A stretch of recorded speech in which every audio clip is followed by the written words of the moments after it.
Sonia Tavares, and I'm one of the ECEBC board members. I sit as Director of Conference, and I'm thrilled to be here today and welcome you to our first day of our first 46th Annual Early Childhood Educators of BC Conference, and more importantly, our third year of bringing Leadership Day to conference, and we're thrilled that we can do this.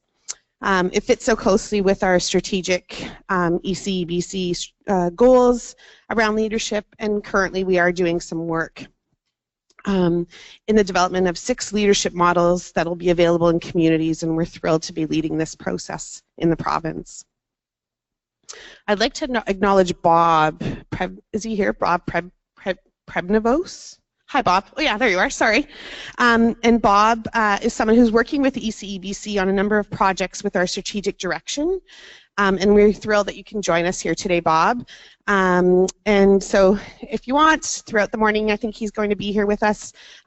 He's very friendly, and he's here and a part of and a true supporter of leadership in our projects. So thank you, Bob, for your guidance and your ongoing support.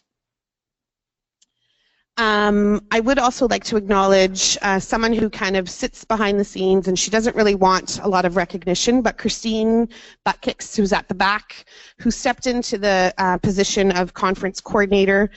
She spent many hours behind the scenes. I know many of you know her, sit on leadership calls with her.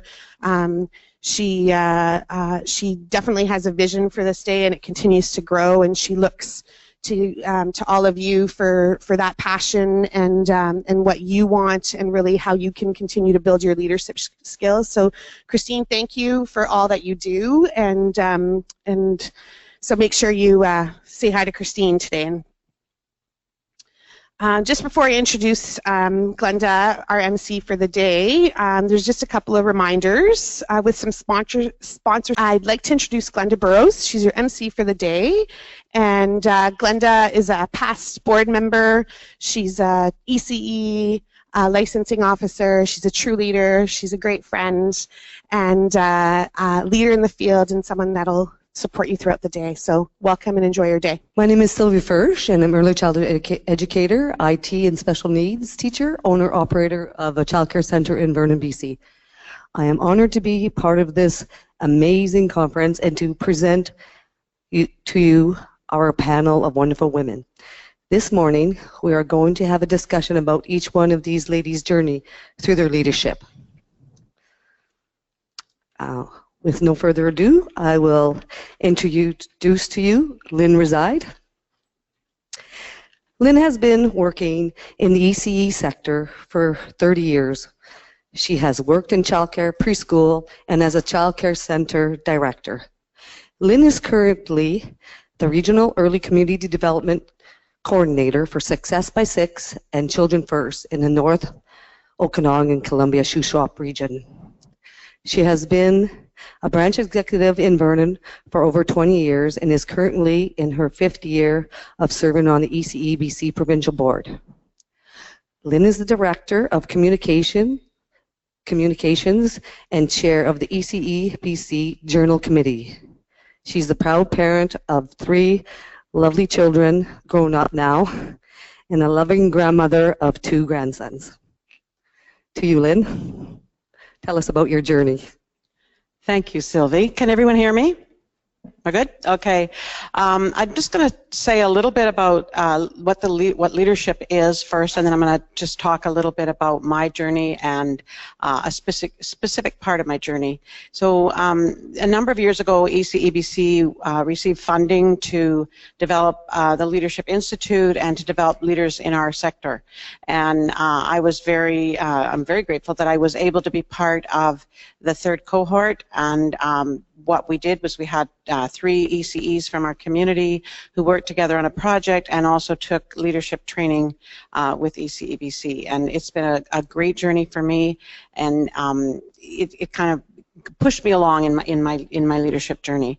So first, I'd like to say I'm going to talk a little bit about mentorship. And you just saw Glenda get up and speak, and I would say in my ECE journal, Glenda was probably my first mentor because she was my son's preschool teacher. And my son is now just finishing his master's degree and going to start his PhD. So I think he had really good early childhood education. And Glenda inspired me to go into early childhood education. So I don't even know if Glenda knows this whole story, but she was my first mentor. And I had many mentors through my journey. And you know, when I started off as an ECE, I never ever envisioned myself as a leader. I envisioned myself as someone who liked to work with kids, couldn't imagine standing up in front of a group of people, and here I am. And I'm actually quite comfortable. These are very comfortable chairs, so I would suggest think about it for next year.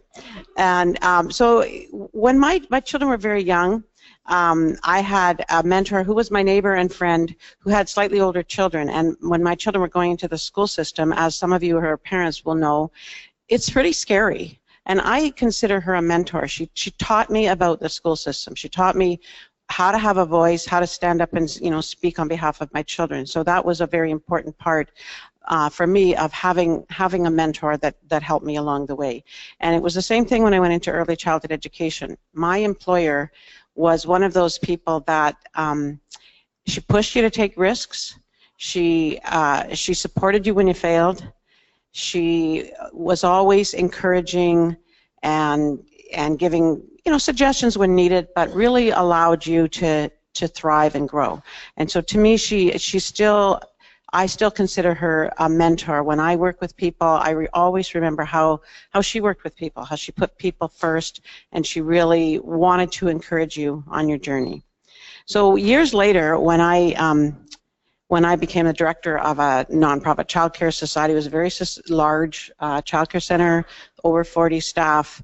That is when my mentorship journey really continued on, and I remembered how it felt to be a new early childhood educator, how, you know, you look at these other people kind of in awe and think, you know, I couldn't do that. I want to try this new thing, but I don't know how people will respond to it.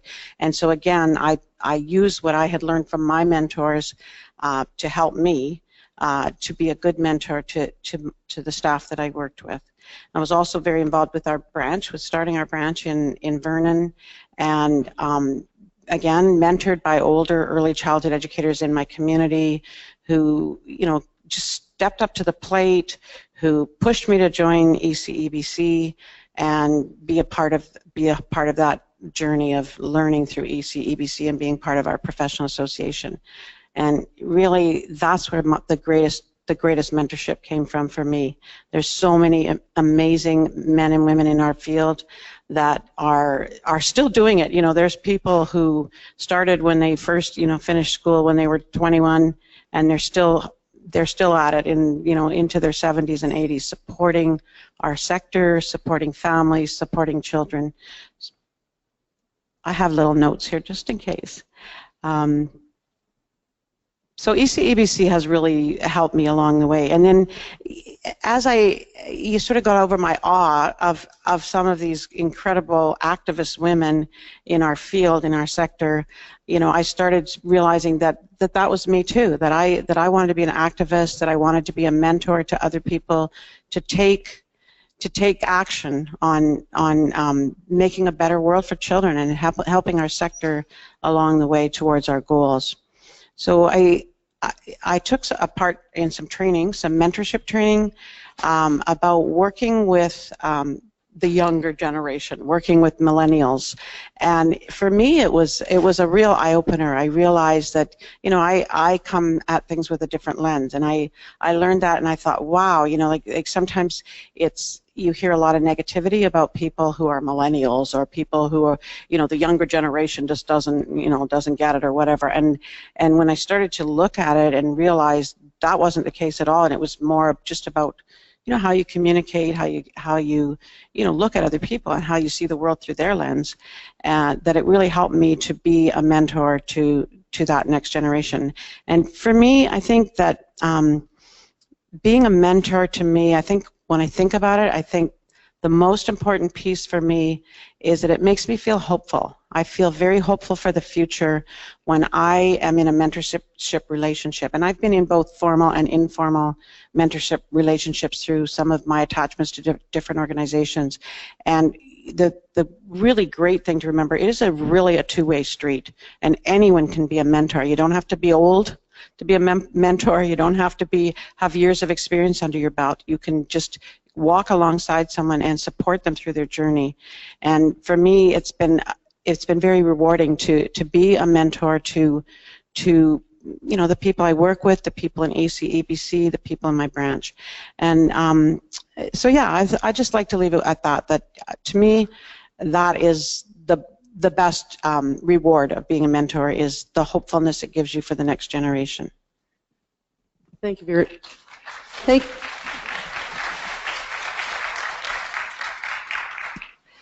Thank you very much, Lynn. I would just like to add a little bit to that. Lynn has been my mentor for the last 8 years, and she's very supportive and always praises me and helps me keep going in our early childhood education field. Thank you, Lynn. And we'll move on to Sharon. Sharon Nazaroff is an early childhood educator who works as a Strong Start educator at Robson School. She is also a guide for ECEBC's Best Choice Ethical Decision Making, and a school board trustee for the school district number 8, Kootenay Lake. Sorry.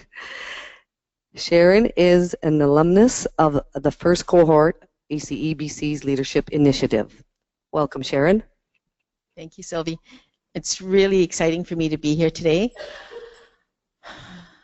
So where should I start? There's so many things I would like to talk about, and I'd like to narrow it down as well. So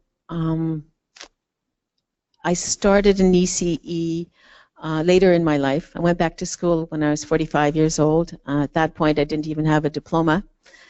But I pretty soon figured out that I wanted to work with children and found myself at Selkirk College getting my ECE diploma. And the journey started. So many opportunities happened once I became a member of ECEBC, became part of the cohort number 1 with the Leadership Institute. That opportunity opened the doors and opened my eyes. One of the things that I remember as we were wrapping up our leadership training and thinking where we're going to go forward with everything we had learned was that now we were given some skills, how we could talk to people, how valuable what we do every single day is. The most important thing that I got from that was, now that you know all of this, it's your obligation to go forward and speak at every opportunity that you have.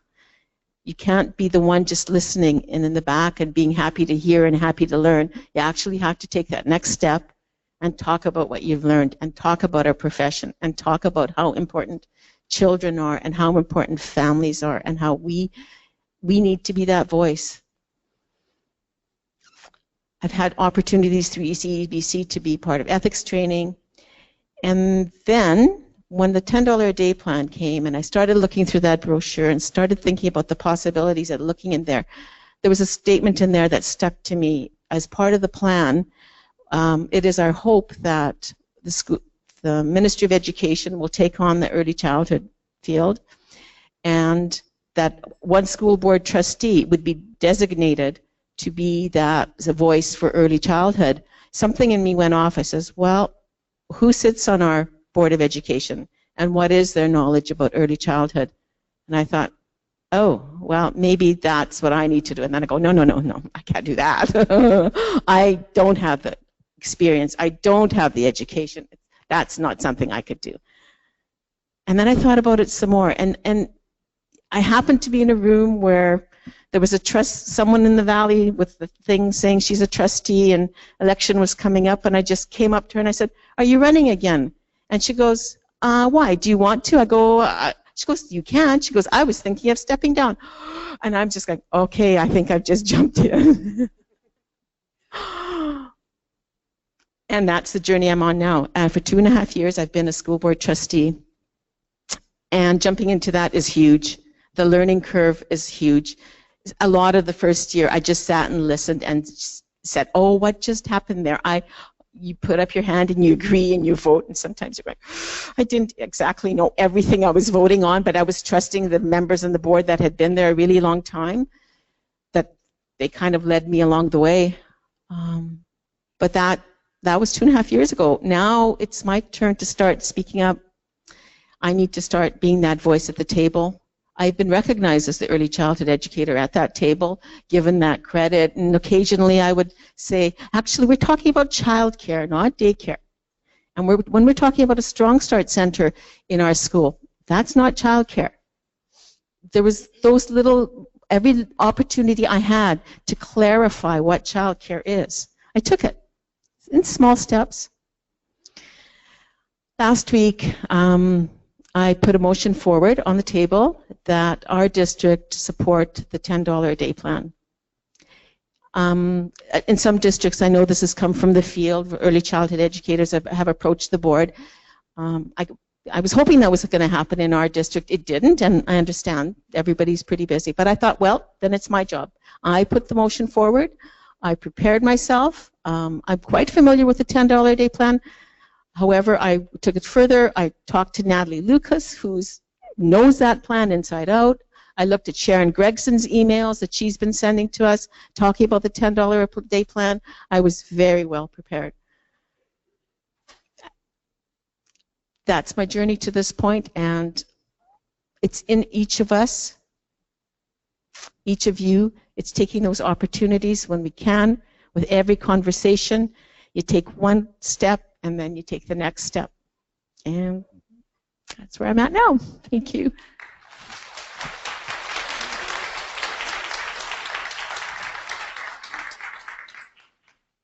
Thank you very much, Sharon. Well put, well said. The boldness, going ahead. This is just a little part of my journey, being able to speak publicly in front of all of you today. So steps at a time, little steps. Our third panelist is on a webcast today. So pay attention to the screen over here. I will welcome you. Elizabeth Williams. Hi, Elizabeth. Hello. How are you today? I'm doing awesome. I wish I could be there today. I'm just going to introduce you now. She comes from the small community of Kitwanga, where she is the Kitwanga Educator Society Aboriginal Head Start Coordinator, Daycare Manager. Liz has worked in the ECE field since 1997. She manages a language nest program and collaborates with programs that foster language and culture for children ages 3 to 12. Liz was part of the 5th cohort of ECEBC Leadership Initiative. It's all yours now, Liz. Okay, thank you. I had planned to make it down to the conference this year. I was very excited, and unfortunately I couldn't. So I'm really thankful to Christine for setting up the webcam so I could participate still. So if my eyes are going up and down, it's because I have my notes here on my other screen. So I just wanted to say that my Gitsan name is Hamalwik, and I am from the House of Halus in Gitungach, which is Kitunga. I began my journey in 1989 as a preschool teacher in our small community with no ECE.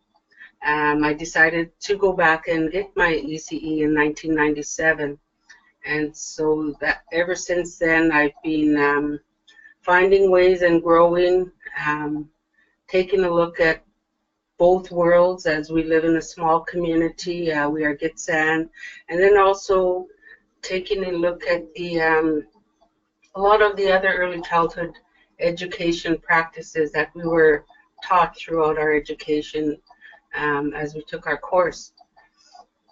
I had great mentors from Terrace, BC.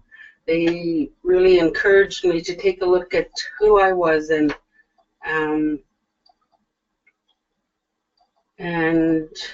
pushing me to share what I knew as a Gitsan person, and taking a look at how I can implement that throughout the days that we are working with our children and families. I currently work as a daycare language nest coordinator. I am a language and culture coordinator, And I also am an on-site principal for children ages 3 to 12 in our community. I have 11 staff that I work with on a daily basis, and we have 35 children that we are responsible for. So we put ourselves forth as a team. So I was a part of the 5th cohort, and I had 2 of my co-workers that came with me. The name of our project then was Quality, Wilna Death, Early Care, and Learning. So Wilna Death in our family, in our language, is family. And family is important to us as it is our matrilineal bloodline. So in our culture, we need to ensure that we pass down our language and our traditions, and we have a responsibility as a Gitxsan person, once you receive a name, to pass down our language and culture. Back throughout the project, we were able to offer a Gitxsan Play Day for the community. We invited 3 communities to come to our hall, and we set it up as it was a large daycare center, the hall. And everybody came and went to centers, and it was all done in the language and in their culture. So that was really inspiring to a lot of centers. So the other thing was to make sure that we are bringing our voices forward to our leaders, not only the governments, but also to our local leaders, our Gitxsan hereditary chiefs, so that they understand what we're doing, the work that we're doing with the children and the families. We really need to get their input as well, because it's like we present what we're doing with them, and then we would get like the go-ahead, like the encouragement saying, yes, you're on the right track with the children and families. I think that, let's see, I have 2 computers going here.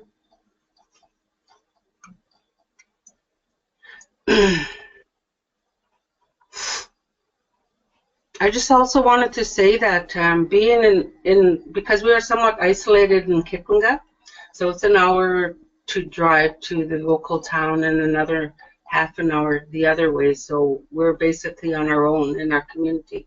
So we rely a lot upon our environment, and a lot of the agencies that promote language and culture. So language and culture is our focus, and we mentor our young early childhood educators as well. And yeah, any questions that people may have,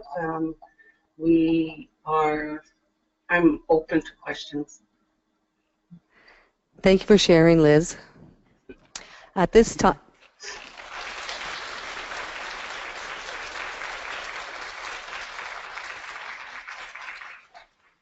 we're going to take some questions from the audience. So if anybody would like to pose a question to one of our panelists, you're welcome to do so.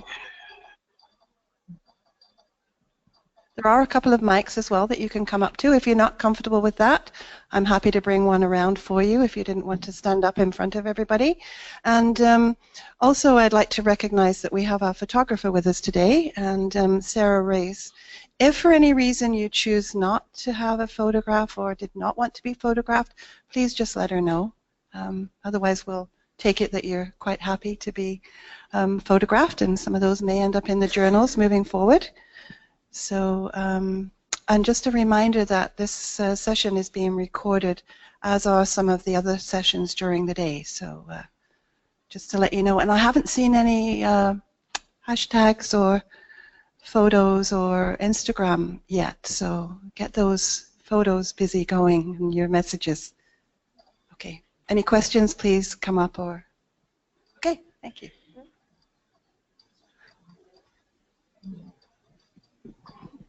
Is this one on? Yes, it is.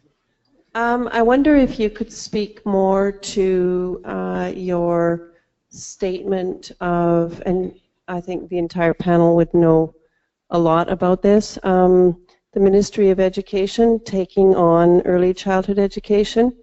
If you could speak to that issue or plan, that would be great. Thank you. Can you hear me? Good question. So that you're referring to the 10-a-day plan?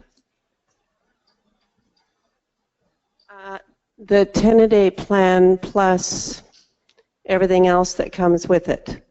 Okay. Okay. Thank you.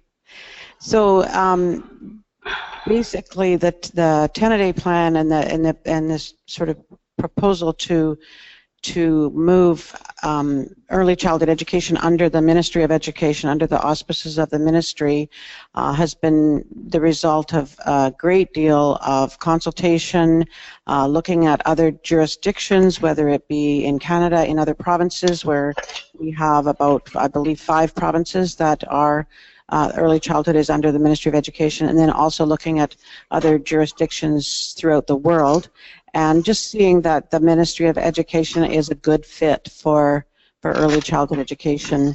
And so is that just sort of the question, or is there more to you? Do you have concerns about that, or? I'm just wondering what the field as we know it would look like if it was under a different ministry, and the Ministry of Education in particular. What would our field look and feel like to us? I'm hoping our field will look better. I'm hoping that people will be better paid and better compensated and better respected. And we're also hoping that, you know, obviously families will find childcare more affordable. It will be open to more children.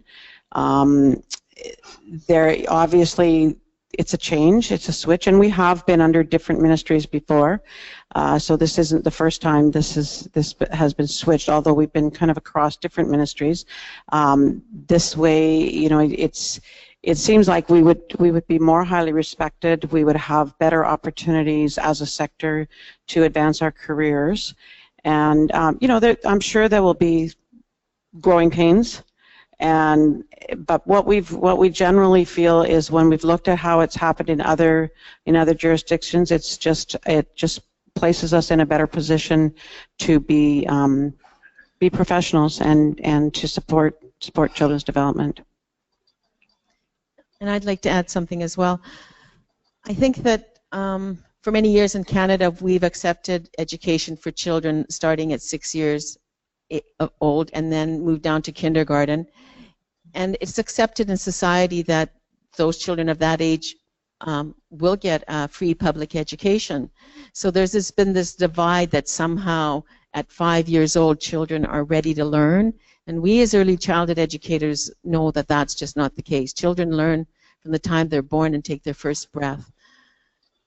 I think that moving it into the Ministry of Education will help everyone see that a little bit clearer. There's a lot of confusion right now. What does early years mean? And sitting on the board, there's continuous confusion about that. And I keep asking, will someone please tell me, when we're talking about the early years, what do we mean? And they say, well, it's read by grade 3, which is 8-year-olds. I go, okay, so coming as an early childhood educator, the early years for me are the 0 to 5, 0 to 6. So there's a lot of confusion there. And I think that would bring clarity, and that would bring a larger public support for educating all children. Well said, Sharon and Lynne. I hope that answers your question. It does. It answers some of it for sure. Okay. Any other questions?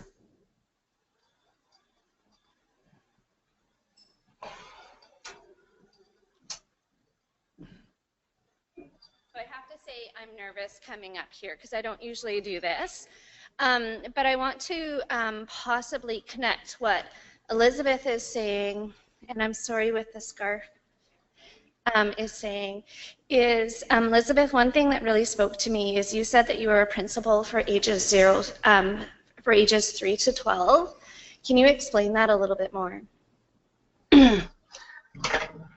We have in our community, we have a little daycare building, which we have the language nest. It's like a prefab home where we teach the language of the elders.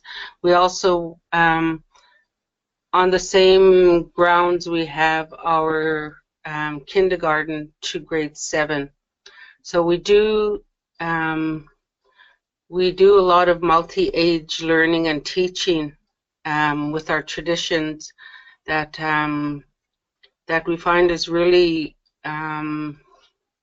really beneficial for our children and families to come together and have that opportunity to learn. And so we work with our teachers. We have 2 qualified teachers as well on site that, of course, would do the required subject areas for our students, and we would foster that with our language and our culture on a daily basis. So that's what I do. And as an on-site principal, of course, that comes with everyday incidences with all the children and all of the staff and all of the families. So throughout the day, I'm working with a lot of parents and the community. Good, thank you.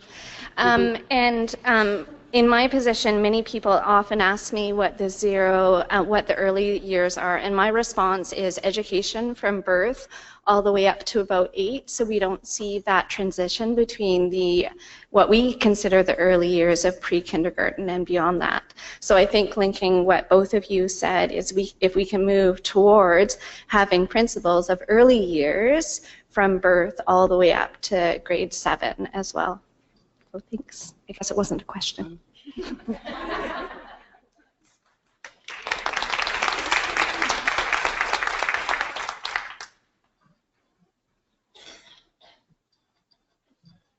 Good morning, brave women. One thing that really resonates with me is all of you talked about being a part of the leadership cohort, and you're sitting before us today. And so my question to all of you is, what was the challenge of being part of your leadership cohort, and what has been the excitement since you have been done?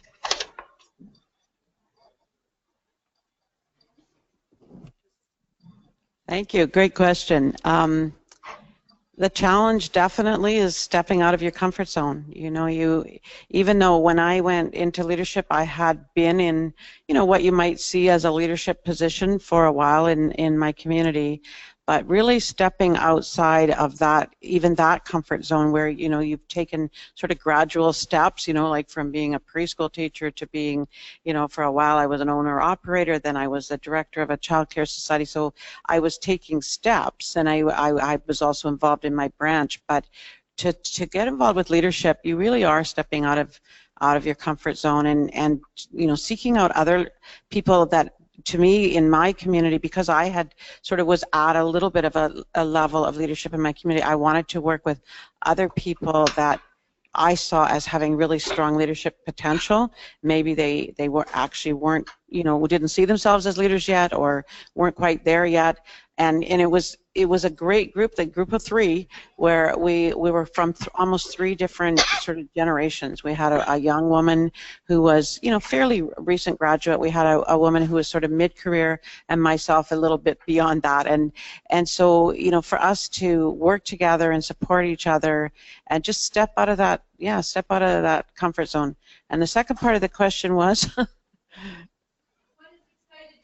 Right. So everything. I found leadership was the best thing. One of the best things I've ever done, besides maybe having children, was just being together with so many strong, women and men, working towards what I think is one of the most important things we could possibly be doing in society, is, making things better for our children, supporting families, supporting children to succeed, supporting our Aboriginal communities, supporting our, immigrant refugee communities.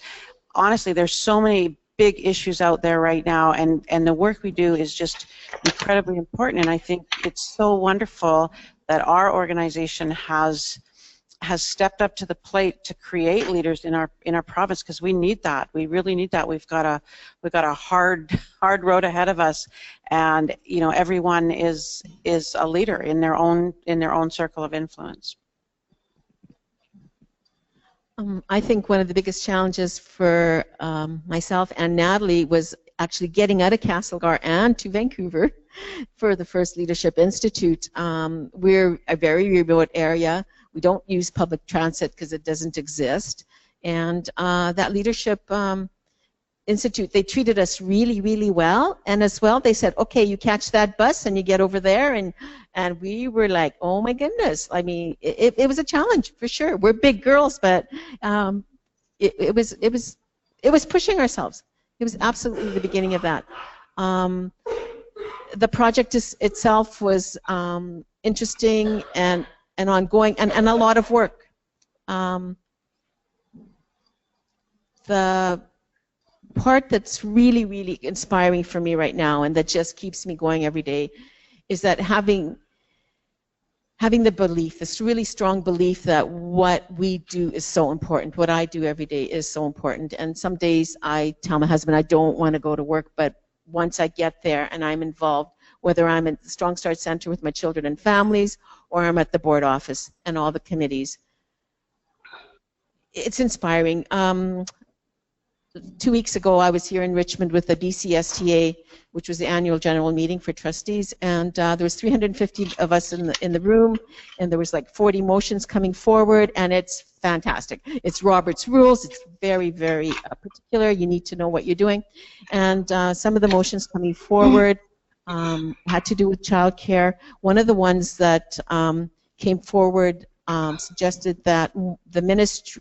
That the BCSTA asked the ministry to put more money for screening children in the early years before they're kindergarten ready.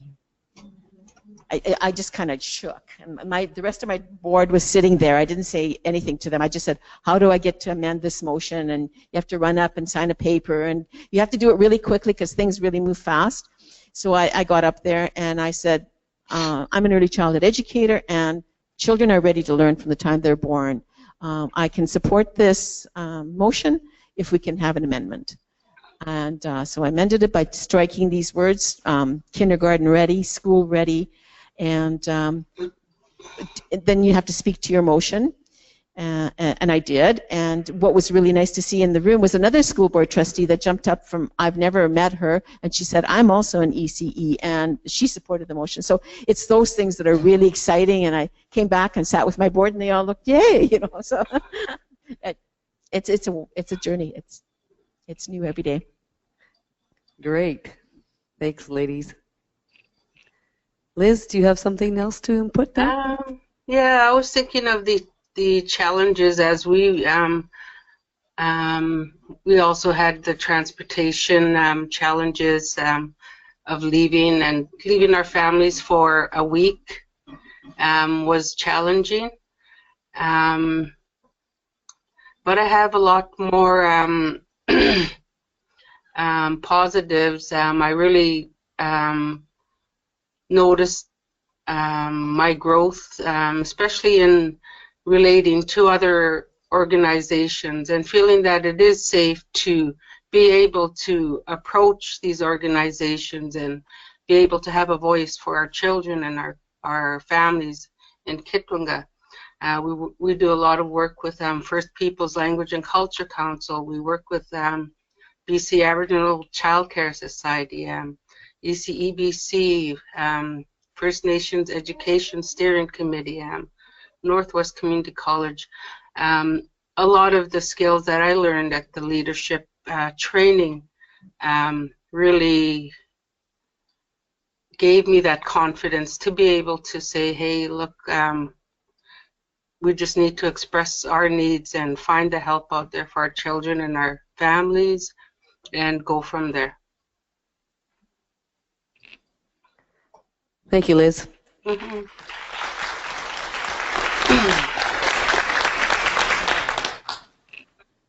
Any more questions from the audience? I think we have some more time. I'm not sure. I don't have a watch on. you have about 10 more minutes. Thank you, Glenda. Oh, so my question can be really long then, right? Good morning. Thank you so much. It's such a pleasure to hear everybody's voices loudly speaking about leadership and mentorship. My question is about quiet leadership and quiet mentorship. Lynne, you mentioned the idea of community of influence, and I think that's a lovely phrase for us to think about as we go away, in the community of influence that we are members of and the community of influence that we influence. Liz, you mentioned the idea of, in First Nations pedagogy, looking at the elders and that how the elders are our communities of influence and that they are our living influences. And Sharon, you mentioned about the communities that we live in and how we bring that piece out. But what are we doing about and how do we celebrate quiet leadership? And those are the pieces I'm taking from community of influence and from the elder perspective, that not all leaders are speaking out loud, as the four of you are doing this morning. Not all of the leaders and the communities of influence are verbal and are that piece of it. And we talked about stepping outside of our comfort zones. Some of our leaders are within their comfort zone, and they are amazing. But they're not loud voices, nor should they be loud voices. And so I'm wondering, in your experiences of leadership, how you've experienced the idea of quiet leadership, or what considerations you might have for quiet leadership and celebration of that. Interesting. Valid point. I think I see quiet leadership in a mom that comes to my Strong Start Center. She has a home child care center, and she often brings 5 children to the room. I remember her walking the first time around, and some of the other parents were looking, oh my goodness, 5 children? Okay, what's kind of happened to the space? In her quiet leadership, she has a way to be with those children. Those children have the most one-on-one connectedness in the room, or as well as anyone else. She's just that gifted. She's a quiet voice. She does it with the way that she just is with children, her belief in children and her belief in respect for children. I think the way that we as a community celebrated her was that she won a regional family daycare award.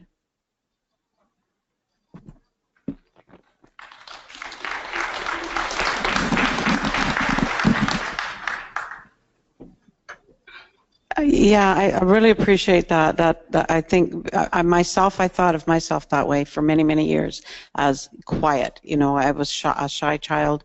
It still amazes my mother, who's still kicking, by the way, that I get up on the stage and talk loudly. But I think that, like, what I would say, you know, we need to pay more attention to that. We need to recognize those people who are day to day being quiet leaders in their communities and in their programs. And I would put that as a challenge here today, even, that when you go back to your communities and go back to your centers, think about that. I mean, we're taught as ECEs to think about that in our programs with the children we work with. You know, all the children that get all the attention are the loud ones, right? And those children that are just sort of quietly going about it the day tend to be overlooked sometimes, and we need to pay attention to them.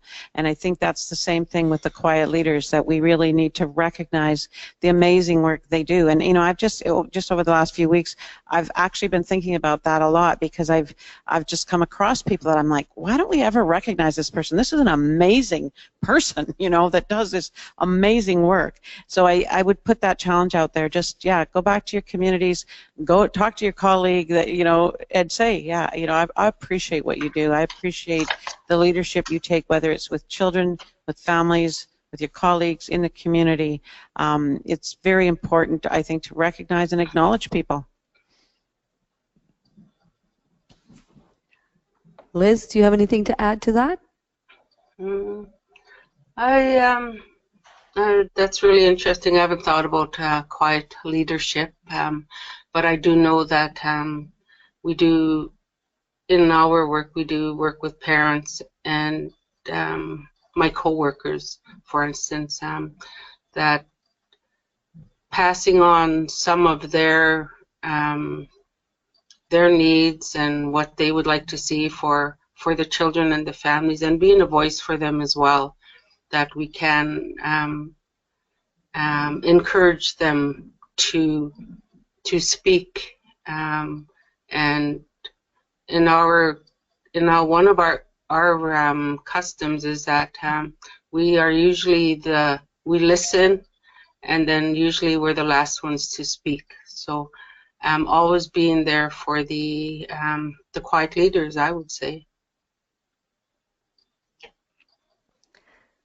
Thank you, ladies. Mm-hmm.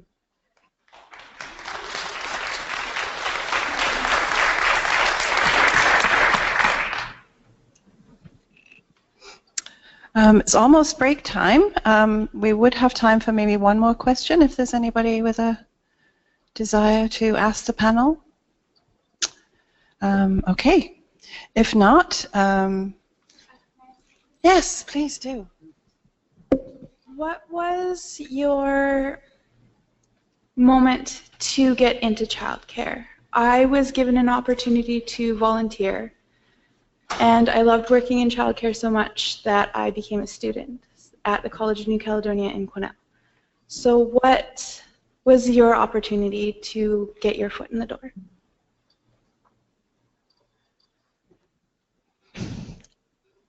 Excuse me, I first started with working with children when my son was little, and I decided we needed a Russian preschool in the community. I was probably 24 years old and set about, with lots of help, to organize that. And I worked with children for a long time, with my children as they went through preschool. Then, as I mentioned before, I went back to school when I was 45 to get my upgrading. I thought I would go into accounting. Wasn't really sure if childcare or working with children was really my passion. So there was an opportunity to do a family daycare course, an evening one with Mary Walters and Bonnie McEwen, and it said that if you take this course, it was very reasonably priced, you will get 1 credit for ECE. I thought, wow, that sounds really good. Let me try it. I was in that class for 1 hour, and as soon as they started talking about child development and brain development, and all the sparks went off. I knew that was my moment. I knew I was here. That was my place to be. Touching, nice, lovely. Well, as I also already mentioned with Glenda, that it was through my children and through my child's preschool teacher that I thought, wow, that's a great way to make a living. And I thought about it, and so, you know, even though I had worked with children previously in healthcare, and I had also worked, you know, I sort of thought I was going to go into teaching, but seeing an early childhood educator in action really did spark that interest. And then the second thing for me, that was more about preschool. It was a parent participation preschool. But the second thing that happened was my divorce, and thinking, you know, like I need to make a living here, and going into my community, I moved to a new community. I didn't find that there was, you know, quality childcare in my community. I was kind of shocked at the, you know, the options I had to where I was going to leave my children, and also the options I had to work. And that is what made me an activist, because I thought, well, somebody's got to do it. And so I just went and put myself out there and said, you know, I think we should form a nonprofit society, and we should open a childcare center that is going to meet the needs of the families in this community. So, you know, I had never really planned to do that. So in both instances, it came kind of from my personal things that were happening in my life that pushed me into it. And, you know, once you're in, you're in for life. Liz? I'd like to maybe just in closing say that I have 4 children, and walking my child to school every day, going inside and helping and comforting her on her first day, and getting to meet the other children. I enjoy singing songs with the children. I think that that really drew me into the field, and then also being just because there were no other people to do it. By the time They recognized that maybe I could do it, just being put in there. Because in those days, we really didn't have any training. We had no internet. We had not really anything to put us up to date with what was happening out there. So the children and now my grandchildren. So I think that's really inspiring. Thank you all for sharing your wonderful stories.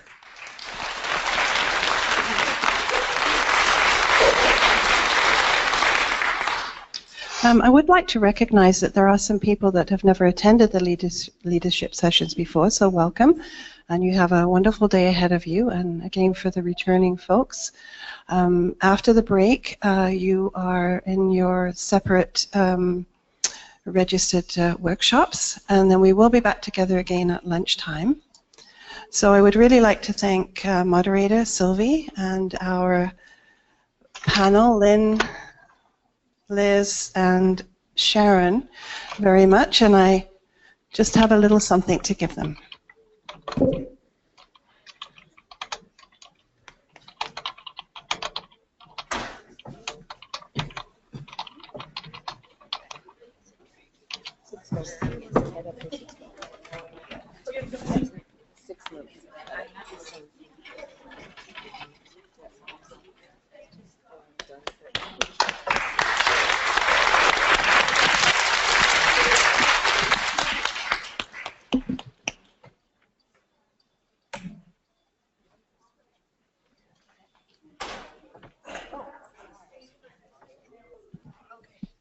Okay, we just have one announcement. This workshop's presenters are Lyndsay Macdonald and Alana Powell.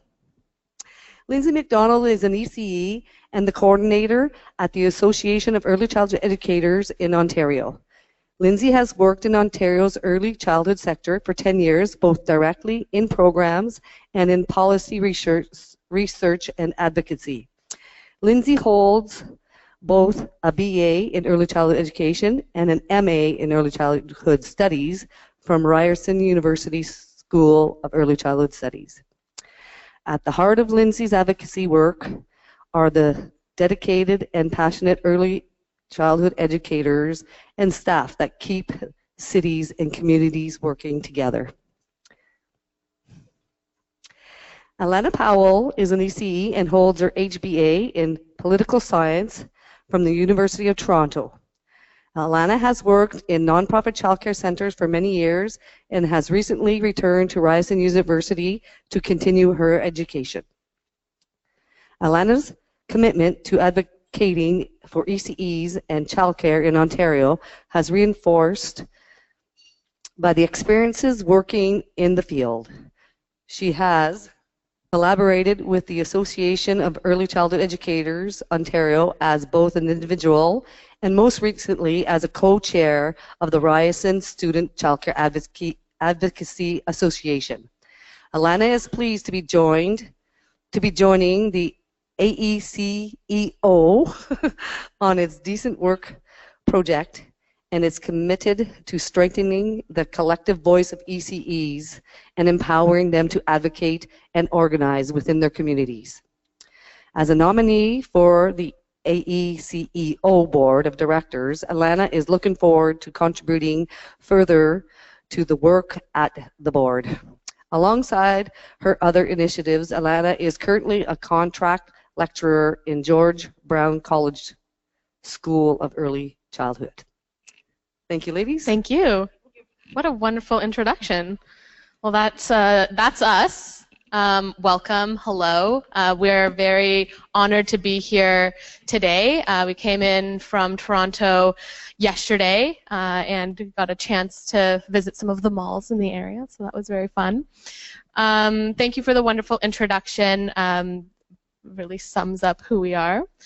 So welcome to our presentation, Professional Pay and Decent Work for All, Raising the Voice of ECEs in the Decent Work Movement. I'm Lyndsay Macdonald. I'm Alana Powell. So we're going to jump right into it today, but before we get started, I'll just say the Professional Pay and Decent Work campaign is led by the Association of Early Childhood Educators Ontario, and so that's our professional association in the province of Ontario. But we're working very closely with our partners in the province, and that's with the Ontario Coalition for Better Childcare, OCBCC. They're the leading advocacy organization for the sector in Ontario. We're also working with Atkinson Centre for Society and Child Development, and they're really supporting us with our research and dissemination of research as well related to our campaign and related to professional pay and decent work for ECEs. So we want to get started first. What's up, BC? We're really excited to be here, but we wanted to sort of get an idea of what brought you to this workshop, why you decided to be here today. So who wants to share? And you could just yell it out. Yell it out, yeah. Hi, my name is Jen. I'm with Success by Six, who is a community development of early years. So I talk with MLAs in my area, and I talk about the importance of ECE. And one of my charges is why we need to pay our ECE, our early childhood educators, a decent wage. So I would like to have more ammunition for that talk. Great, so more information about why we need to pay early childhood educators well. Great. Why else did folks choose this workshop? Yes? I would like to know what Ontario is doing and how they can be forward. Okay. Great. So what's happening in Ontario and how does it compare with what's happening in British Columbia? Sure. Lessons learned on both sides, I'm sure. We have just as much to learn from you as you would from us, I'm sure. Yeah. You had your hand up as well? Yeah. I'm a supervisor teacher at a small parent participation preschool, and since I've been teaching there for 2 years, and we're heading into finding my third co-teacher, because I've had amazing young women come and join us, and then they leave really quickly because they cannot afford to stay in the sector. I'm really lucky. It's my family's second income. I have children, so it fits around the rest of my life, but there are not many people like me. Particularly, I don't think it's only in Vancouver, but the cost of living in Vancouver makes it a really urgent question. So. Absolutely. And so you're hoping to learn a little bit more about what are the solutions to the recruitment and retention strain in early childhood. And this strain exists across Canada, certainly in Ontario, certainly in BC, in Toronto and in Vancouver, so in urban cities where cost of living is much higher, that strain is much stronger as well, we find. Great. Yes?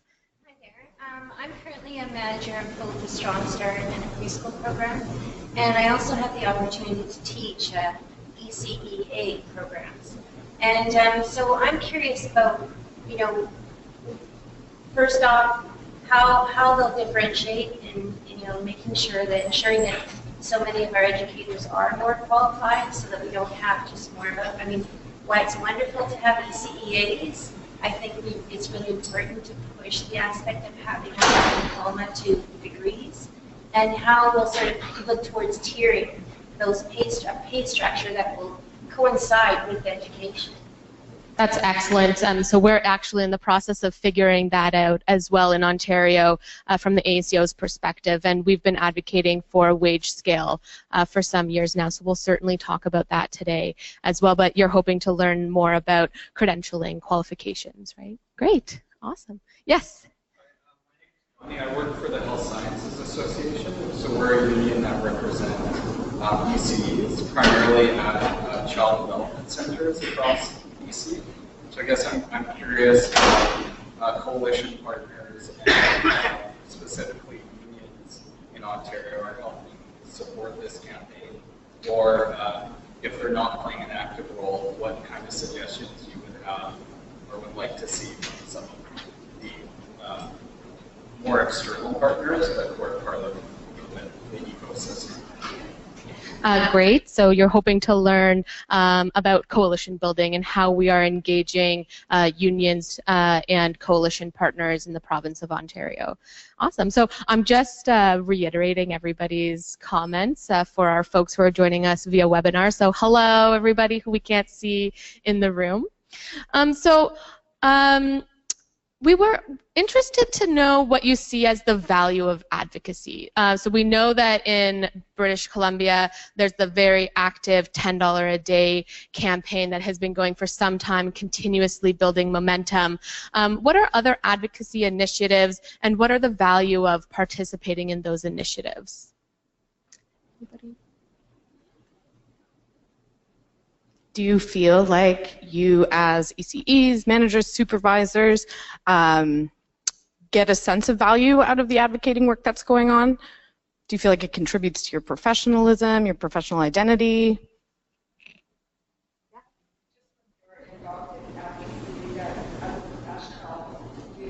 Feel much better about yourself and the job that you do. And when you feel better about yourself and the job that you do, you portray that to the families that you work with every single day. And I think that comes down to our level of pay here in BC. I'm an owner-operator, so I pay my staff very well, but I have that power. But there's many, many settings in my community that educators are getting the minimum pay, and so that can be a reflection of how they work with the children and the families, and that comes down to everything: how you dress, what you do with the children every day, what you can provide for the children. And so that level of pay really is the root of how we can empower each other as educators and really be able to be part of that advocacy, because what happens is we become very isolated when we don't feel really good about what we do. Yeah, so I heard a couple great things there, that you think advocacy can be a tool to strengthen that professional identity and build on your practice, which it certainly is, and we'll touch on that today. But you also sort of moved on to the next point, which is what are some of the barriers that ECEs face in participating in advocacy? What do you feel like in BC with this context? What stops ECEs from getting engaged? Yeah.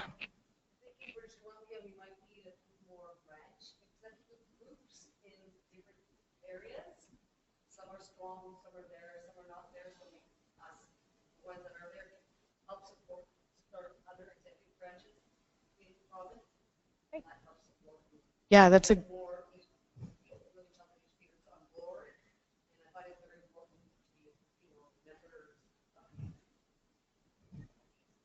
so professional organizations, their memberships, and branches in local communities would strengthen the capacity of ECEs to get engaged.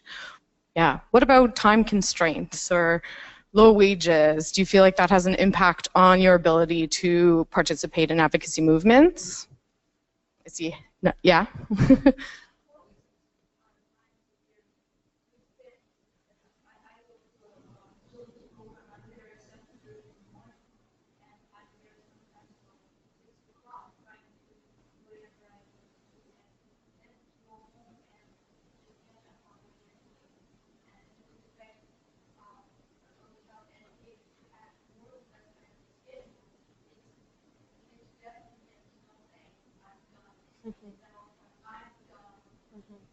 Yeah, so feeling overburdened and overworked, yeah.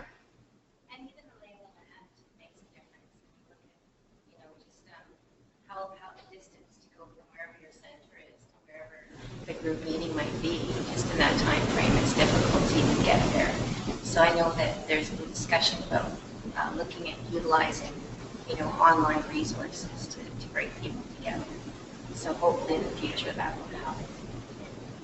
Yeah, absolutely. So these are all challenges that early childhood educators are voicing in Ontario as well. And so when it comes to ECEs and staff who work in early years and childcare programs, we're finding that the barriers are pretty consistent, really from one region to another, from one province to another, where ECEs are really struggling with, first of all, they feel like maybe they don't understand the political climate, maybe that they're nervous to speak publicly or to advocate publicly, and certainly time constraints and work-life balance come into play as well.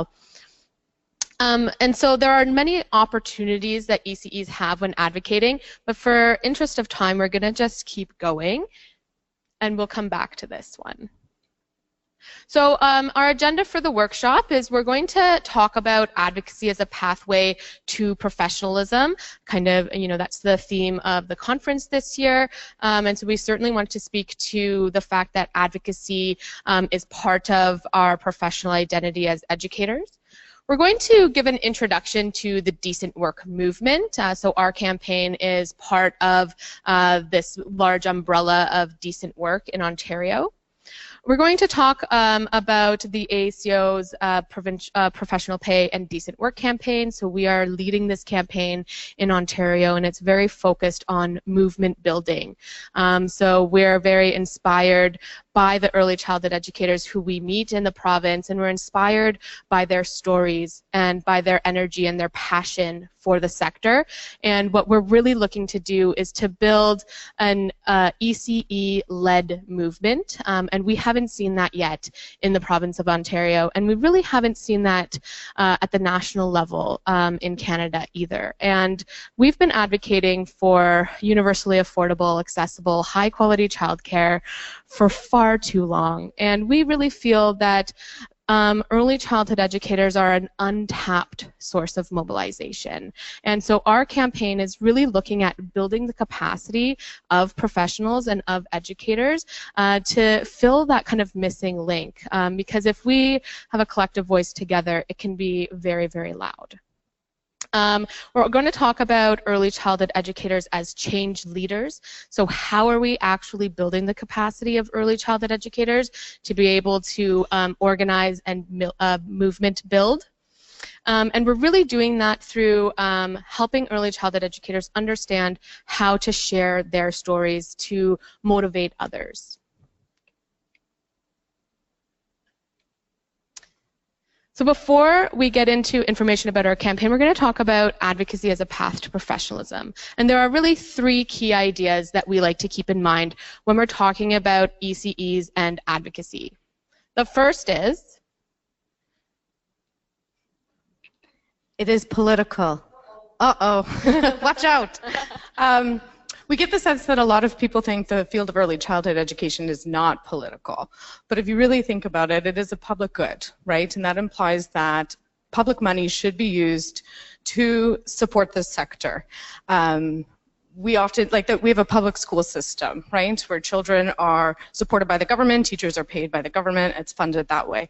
Yet a child who's in a childcare setting in August is in a market-based system where ECE wages are determined by parent fees, conflicts arise through that, and then the next month they're in a public school system, right? It's the same child, it's education, whether they're 4 or 5. Right? What's the difference between August and September? So it's really important to remember that what we're asking for is when we talk about childcare as a public good, we place greater value on our work. We are saying that the care and education of young children is of public value and therefore deserves to be supported by government with material resources from our collective coffers. It is a political issue. Key idea number 2 is that it's the market. So we really need early childhood educators to understand the market-based system versus a funded childcare system, where government plays a bigger role in creating childcare spaces that are affordable for parents, but that also ensure professional pay and decent work for early childhood educators. So it's really important for ECEs to understand, and ECEs in Ontario, that they know, and I'm sure ECEs here in BC and across the country know, parents cannot afford to pay more for childcare. And so certainly when we are campaigning for professional pay and decent work, that message needs to be very clear because we need to advocate with parents. And parents agree that early childhood educators are professionals and they're educators and they deserve professional pay and professional recognition. And so really highlighting that we want to move away from the market approach to providing childcare toward a system that is funded, better funded by government, is a key message of our campaign. And the third key idea one of the most important key ideas. The most important one. Is that ECEs are the key to quality in childcare and early years setting. The struggle for increased pay for ECEs is directly related to sustained and improving quality in childcare centers. If you want to build quality childcare settings and early year settings, you cannot do this without quality early childhood educators. We have heard from you that retention and recruitment of ECEs is a challenge, and it's a challenge in Ontario as well. And it's really too important to keep this idea top of mind moving forward, that if we want to build those settings, we need to provide professional pay and decent work to educators in order to keep that system going, because you can't do it without the educators. And we're going to share a little bit of Ontario context with you, what's happening right now in the province of Ontario. But what they're looking to do is to expand spaces. And so they're talking about this year 24,000 new spaces for children and families. And what we really want to say is that we can't build 24,000 new spaces in Ontario when we're already experiencing a pretty serious crisis when it comes to recruiting and retaining early childhood educators. And if we know that learning happens through caring and secure and trusting relationships. We know that it's important for quality that early childhood educators are building strong relationships not just with children but with families. That's a really important part of quality programming, whether we're talking about licensed center-based childcare, home childcare, family supports programs. In any setting, it's those relationships are key. And so that's why professional pay, professional recognition, and decent work, so good working conditions where early childhood educators feel valued as professionals, that's really the key to retaining quality staff, and it's the key to building a quality workforce as well. So those are our 3 key ideas, and we're always keeping those in mind throughout our campaign and throughout our work in the province of Ontario. We're also talking with ECEs about different levels of advocacy. So a lot of the time when we're working around the province and we're meeting with communities of early childhood educators, they're not sure about advocacy. They've never advocated before, or they think they've never advocated before. And so what we like to do is highlight the different levels of advocacy. And those there's 3 levels. Micro-level advocacy is really seen as just conducting oneself in a professional manner. So your day-to-day work as an early childhood educator, showing up to work and being purposeful as an ECE, ensuring that you're being professional in your day-to-day work is seen in of itself as advocacy because it's supporting quality programs, it's supporting children, families, and communities. And so early childhood educators are already doing that every day. We also have small a advocacy, and so what that looks like is advocacy at the program level, advocacy at the center level. Early childhood educators are advocating for children and parents all the time in their programs. We talk with ECEs in Ontario all the time about this type of advocacy. And so what it looks like, an example is we have a subsidy system in Ontario. And the subsidy system is very sensitive, and so you have to have part-time work, or you have to be in school, and if you get a job where you make a little bit more money, you might lose your subsidy. And if a family is at risk of losing their subsidy and therefore losing their childcare space, early childhood educators, administrators, supervisors will advocate for that family. And so that's what we identify as small A advocacy. Another example is if you have a child who requires modifications to equipment, but you can't afford the equipment, you'll have a bake sale to raise money to ensure that children who need more support or need modifications to programs are able to get those for inclusion purposes. And so these are some examples of real-life advocacy initiatives that are happening in programs and in centers across Ontario. And then we have Big A advocacy. What Big A advocacy might look like is participating in advocacy outside of your day-to-day work environment. So being an active member of your professional association, of the Association of Early Childhood Educators, attending meetings, attending rallies even, or letter writing to your member of provincial parliament, organizing a meeting with your member of provincial parliament. These are all categorized as Big A advocacy.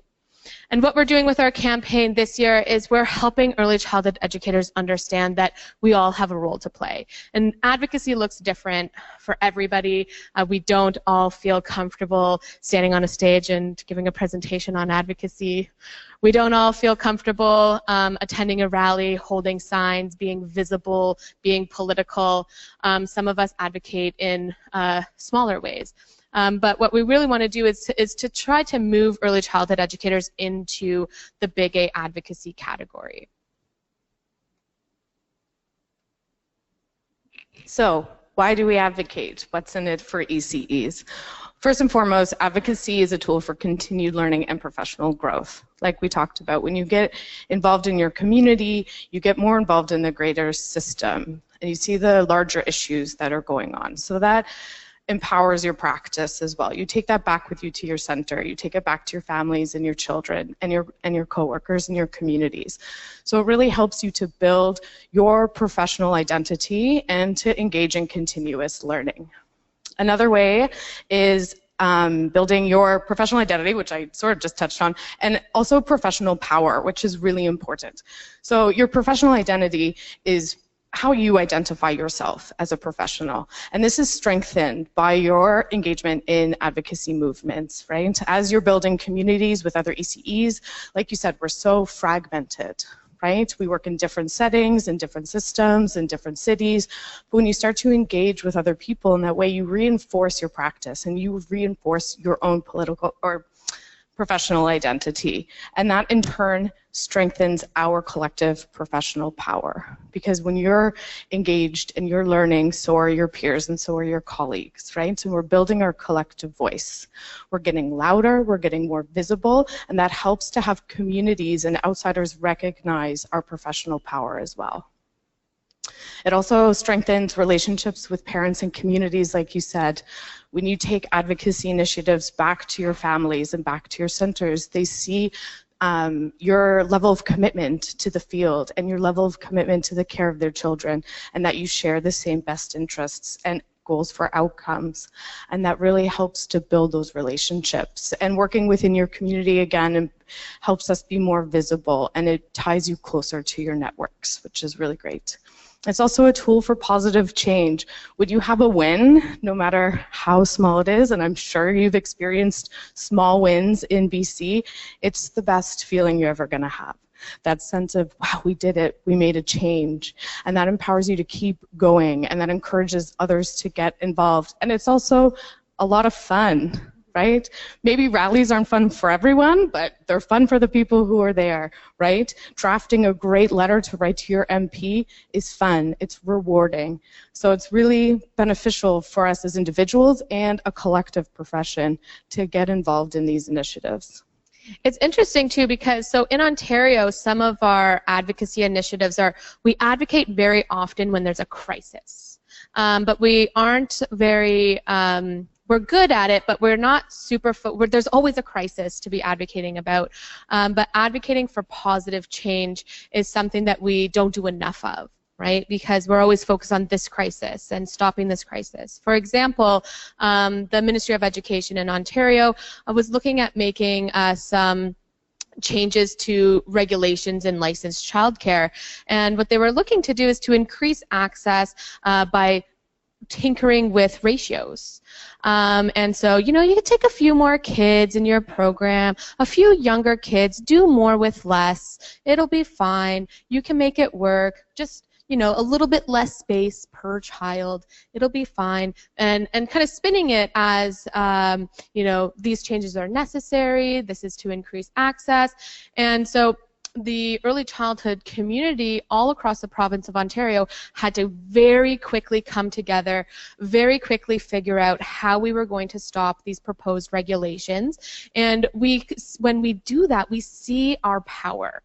We had the opportunity to bring ECEs together. We worked with the Ontario Coalition. We worked with the Canadian QP and the other unions that are unionizing ECEs in the province of Ontario to pull together and to create a campaign to say no to these regulatory changes, and it worked, and it was a win, and we celebrated it as a win, and that was it.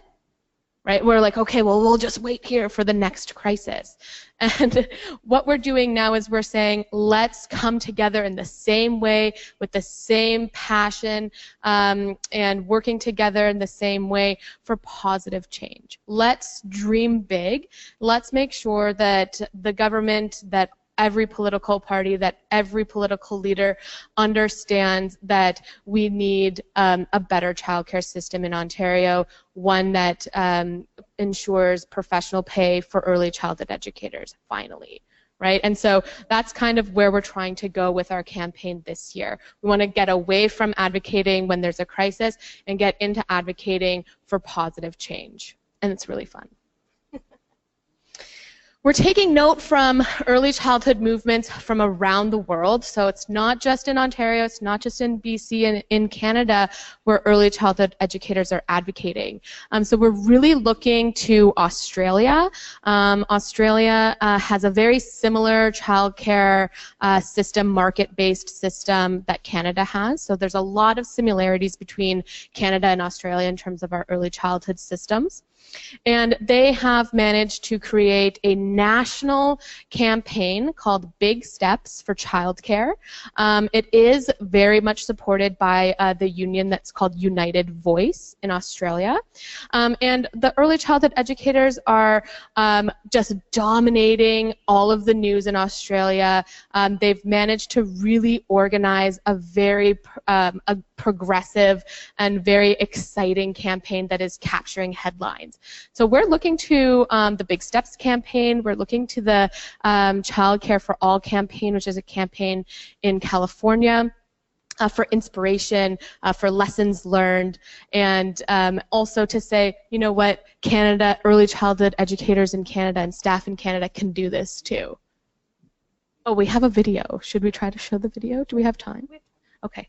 So I'm going to show you a video from the Big Steps campaign.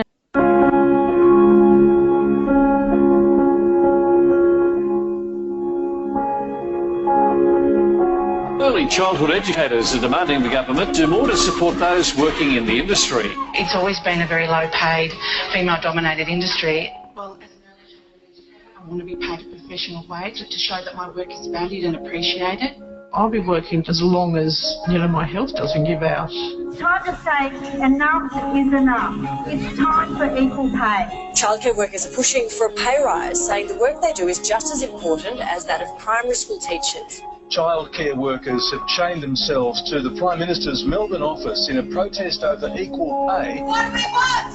Equal pay! When do we want it? Now! The Big Steps campaign looks at funding professional wages to keep quality educators in early childhood.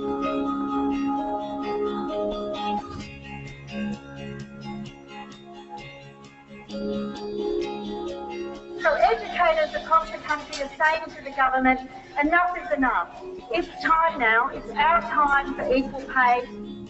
Hundreds of early childhood educators have rallied in Melbourne, calling on the federal government to give them a pay rise. Educators are important in so many ways. Educators deserve to be valued for what they do, and they are educating our next generation. On behalf of Federal Labor, I'd like to make it very clear that we will join United Voice, if elected, and make submissions to the Fair Work Commission in support of wage equality for early childhood educators. By investing in education and championing the march of women to equality. What do we want? Equal pay! When do we want it? Now! Value every child! Value every educator! Value every child! Value every educator! Value every child! Value every educator!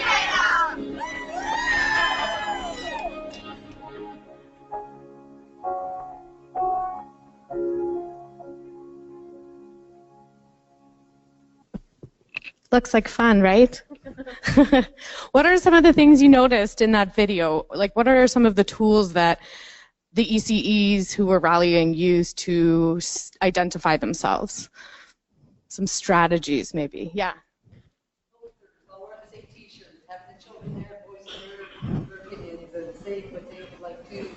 Right. Posters. Mass crowds. Mass crowds, a united message, a color, right, that just automatically identifies them. Some really great strategies they're using, and just huge amounts of people coming out, right? Yeah.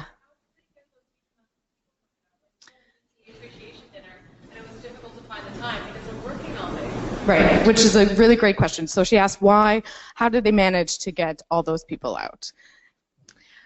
So like I said, this campaign is supported by United Voice, which is a large national union in Australia. And so through that, they're able to connect with their membership to really get the message out there and to rally people together and to get them excited.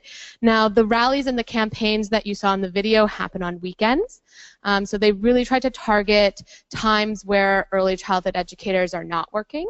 So for those ECEs who don't have to work a part-time job on the weekends, because we know there are lots who do that, they're really able to get them out in big numbers. So watching that video actually kind of makes me a little bit emotional, because you're seeing this huge movement of early childhood educators, and they're not out there by themselves. Who's with them in those videos? Yeah.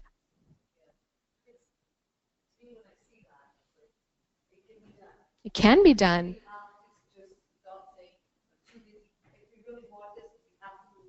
Yeah.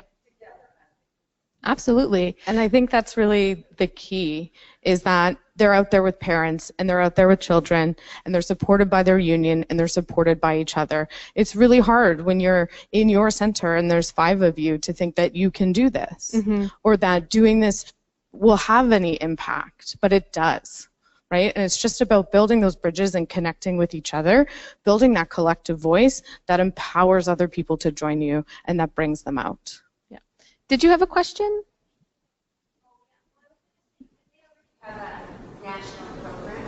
So I think, like, for us, it's even going back and seeing where their successes were in even getting to that national program. You know, and it's the same for what you have as opposed to what BC has. Yeah. Like from Ontario to BC, because we're still back at the building blocks of trying to get, you know, a national program, you know, and a union before we even move into that realm. So in Australia, so I worked in Australia actually for a year in Melbourne, and they are struggling just as much as we're struggling here. They do have a national framework, but it's the funding that's missing, and it's the early childhood educators who are paying the price with their low wages, and they've clearly had enough. Right? And so this campaign has been developed over 5 years. It started off small. Right? And so we have to keep that in mind. Massive campaigns with hundreds and hundreds of energized, advocating ECEs does not happen overnight. It takes nurturing, it takes mentorship, it takes constant training and constant support from our leaders, right? And so we have a number of leaders who have been working in childcare, who are, you know, faculty at colleges, who are supervisors and administrators, or who have been working in the sector for years and years and years, who are now, we're seeing them in Ontario, they're stepping up to the plate to mentor other early childhood educators. And what is really exciting that we're seeing in Ontario is that the early childhood educators who are graduating right now from college programs, from university programs, are fired up. They want to work in this sector, and now they're starting to understand what some of the challenges are, but they're also starting to understand the ways in which they can impact positive change. And so we really feel like this is the generation of early childhood educators who are going to get it done, and that's why we're devoting so much of our work to this campaign, and it's been pretty exciting so far. So what is decent work? Like I said, our campaign is professional pay and decent work. So our campaign is not just calling for professional pay for registered early childhood educators in the province of Ontario. We are calling for decent work for everybody who plays a role in our sector. We don't want to leave out early childhood assistants. We don't want to leave out support staff. We want to ensure that all jobs in our sector are good jobs and supportive jobs. And so our campaign is within the umbrella of the decent work movement. This is a quote from Joan Smovia, who is the former Director General of the International Labour Organization, and he said, "Decent work is at the heart of the search for dignity for the individual, stability for the family, and peace in the community." And that really illustrates that decent work is not a conversation that stops at compensation.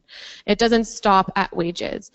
It's really about respect for the individual. It's about respecting the roles that we play in society and in our economy, and respecting what we give back to communities. And so decent work is for every sector, it's for every worker, and it's really a response to the rise in precarious work in our global economy. So as the economy changes, we need to ensure that our workplaces are changing, that our legislation is changing, so that workers are protected from exploitation. And we're certainly seeing a lot of movement in Ontario. We've got a vibrant movement for decent work. Some campaigns, like the professional pay campaign that fall under this umbrella, are the 15 in Fairness campaign, which is advocating for a $15 minimum wage in the province of Ontario. They started out as a baby campaign just like us, and now they have reached thousands and thousands and thousands of workers from across sectors in the province of Ontario. And the government is listening. Currently, the government of Ontario is looking at changing some of the legislation, the Employment Standards Act. So the Employment Standards Act in Ontario has not been touched in far too long, and where the 15 in Fairness campaign is advocating for not just $15 minimum wage, but for supportive work environments and supportive legislation to protect workers. This is really important for early childhood educators in Ontario. A lot of ECEs are making the minimum wage in Ontario, which is $11.40 an hour. But we also see how precarious work affects the children and families that we care for every day. And so we see children who come into our program and their parents are stressed or their parents haven't slept, and we see that the children are also exhausted. We see how the rise of precarious work is impacting our communities every day. And so advocating for $15 minimum wage, advocating alongside 15 in Fairness, is really about bringing everybody up, really raising the floor for everyone. Okay, so what's happening in Ontario? Currently, there's over 50,000 registered ECEs in Ontario. In Ontario, we have a professional regulating body, the College of Early Childhood Educators, and it's mandatory for you to practice early childhood education to be registered with the college. You have to follow their standards of practice and code of ethics, and they've recently released a continuous professional learning where ECEs have to engage in professional learning and keep an up-to-date portfolio at all times. This has been a really big step in terms of professionalization in Ontario, but it is definitely not the only step, and there have certainly been some repercussions in terms of other provincial organizations with the introduction of the college. So the Association of Early Childhood Educators advocated for years for the establishment of the College of Early Childhood Educators, and it was because it was perceived at the time that professional regulation, so if we're regulated professionals, we'll be seen, we'll be valued as professionals, and the increased wages, the better working conditions, the better jobs, the funding will all follow. But that was 10 years ago, and early childhood educators are still struggling. And certainly the college has given us our protected title, early childhood educator. It's made us accountable to the public. It ensures that the public's interest is, at the heart of the college, but what it doesn't do is it doesn't advocate, and it can't advocate, and that is not the mandate of the College of Early Childhood Educators. That's really the role that the Association of Early Childhood Educators can play. And the AACO isn't just an advocacy organization, it's a professional organization that supports and promotes the profession of early childhood. So in 2007, after the college was established, the AACO started to see its membership declining, and that has affected the AACO's capacity because early childhood educators are not, we know that they are not making huge salaries, and so if you have a membership in the college that is mandatory for you to practice, you must pay your $150 every year. Then it's a little bit harder for ECEs to also afford membership in their professional association. And so we're really now, the AACO is in a process of rebuilding, revisioning, restructuring, and re-engaging early childhood educators in their professional association. And so there are 50,000 RECEs in the province of Ontario, and that number continues to grow. But where are they working, right? RECEs in Ontario are working in such a huge variety of programs because of the College of Early Childhood Educators. When we saw the introduction of full-day kindergarten in 2010, we now see ECEs working alongside certified teachers in full-day kindergarten in the public education system. And so certainly with the introduction of the college, amazing things have happened for the profession, but we have to be advocating. Now we really have to focus on what we're calling the professionalization gap. What the professionalization gap is it refers to this rapid increase in the responsibilities and expectations of early childhood educators, which have happened through various legislative and regulatory changes. So the introduction of the college, the introduction of our provincial pedagogical guide, which is called How Does Learning Happen, a number of other regulatory changes have increased quite dramatically the responsibilities of ECEs, and yet our wages and our working conditions have remained stagnant. And this is really the focus of our work right now at the AACO. A good example of what that looks like in a childcare setting would be the increase in documentation required for each child.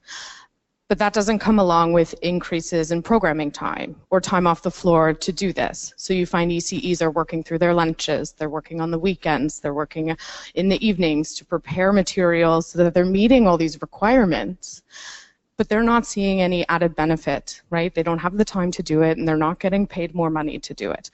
So it's really important for ECEs who are working in those settings to feel like their work is being valued, because if you're going to ask us to do more, you can't ask us to do more with less.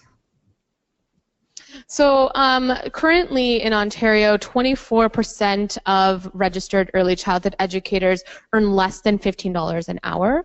So that's a whole quarter of our professionals who are earning under $15 an hour.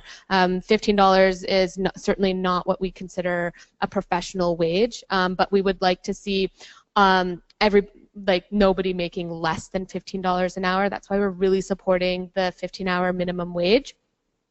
And then around 45% of our RECEs are earning between 15 and 20.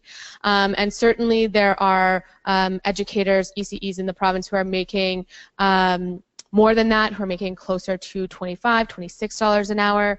The Government of Ontario has introduced their wage enhancement grant. They introduced that in 2013. It's $2 an hour raise for every early childhood educator who works in licensed childcare who makes less than $26 an hour. So the Ministry of Education has said, if you make $26 an hour, you don't get the wage enhancement grant, and so we're saying all early childhood educators should be making $26 an hour. So we're really targeting that number that the ministry themselves are using. So that's kind of the sector context of what we're dealing with in Ontario right now in terms of early childhood educators. And so in our campaign, in the first year of our campaign, we worked and we consulted with early childhood educators across the province. We worked with administrators, with employers, with researchers, ACO members to develop our shared vision of decent work.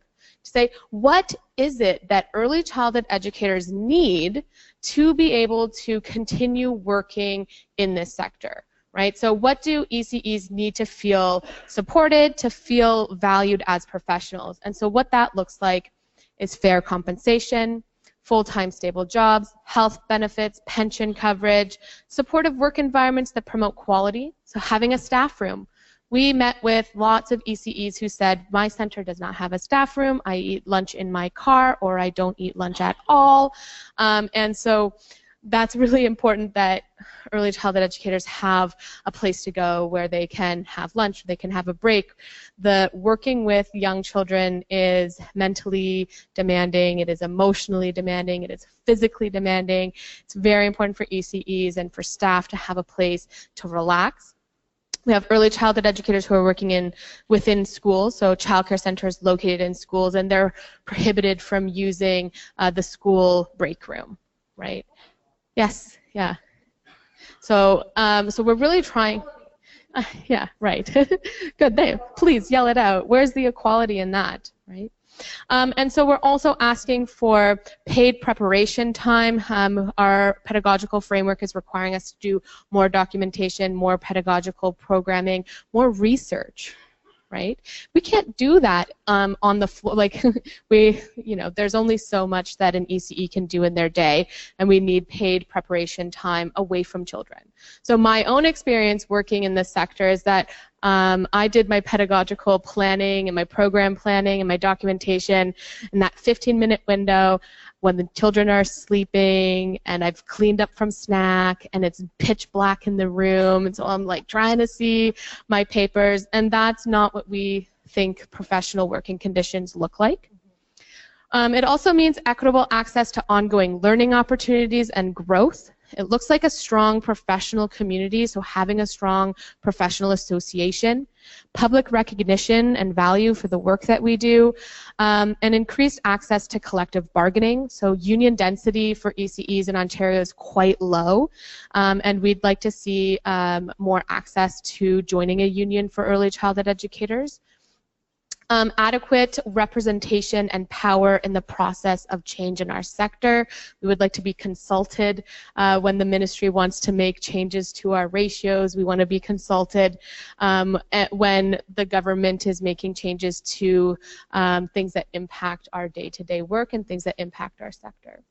And so it was really important for us to develop this shared vision in consultation with ECs around the province, and to ask for everything that we need. We have this tendency to like, oh, we can't ask for more, we can't ask for more money. Yes, we can, and yes, we should, and we have to do it in a way that's a collective call. So in Ontario, I don't know if many of you have heard, but we've had some small steps in the right direction. I don't want to be too pessimistic and say it's not enough, but it's not enough. But we're making progress. It's a window of opportunity we haven't had in a long time.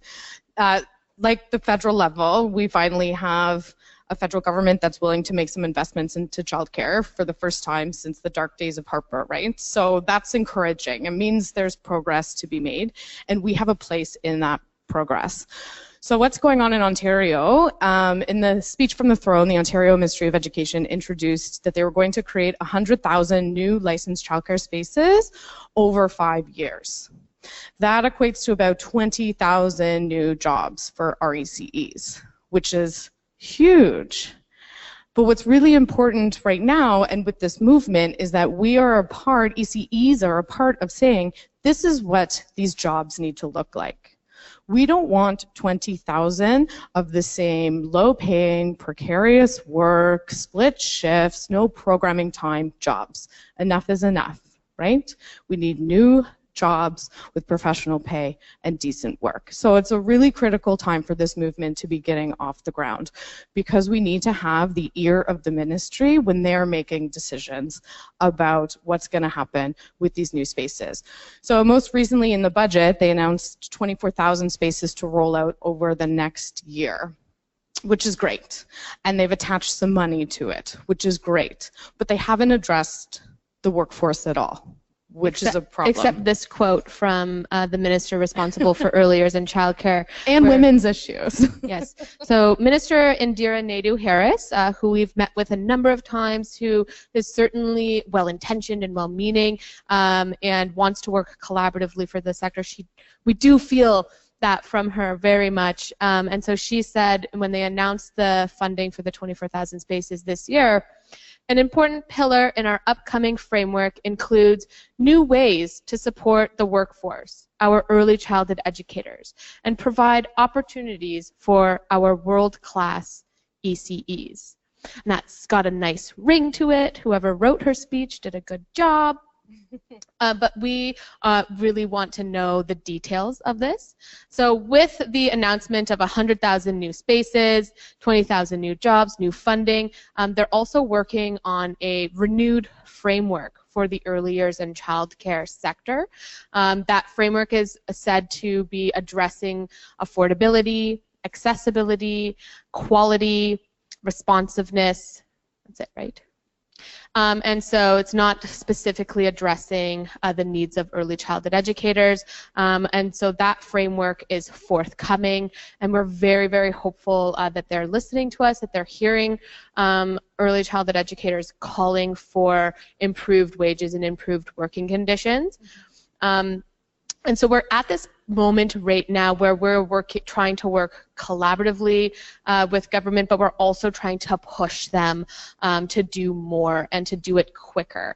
We are coming into an election year in Ontario, so June 2018 we'll be having a provincial election, and we really need to fire up the sector, fire up early childhood educators to push the government to implement funding programs for early childhood educators right now. Right, so there is a big sense of urgency in the province. This window of opportunity is just that. It's a window of opportunity. Windows open and close. And so we want to ensure that we get in there and that our voices are heard by our political leaders. So we are working with, we're working with early childhood educators. We're going to tell you a little bit more about that.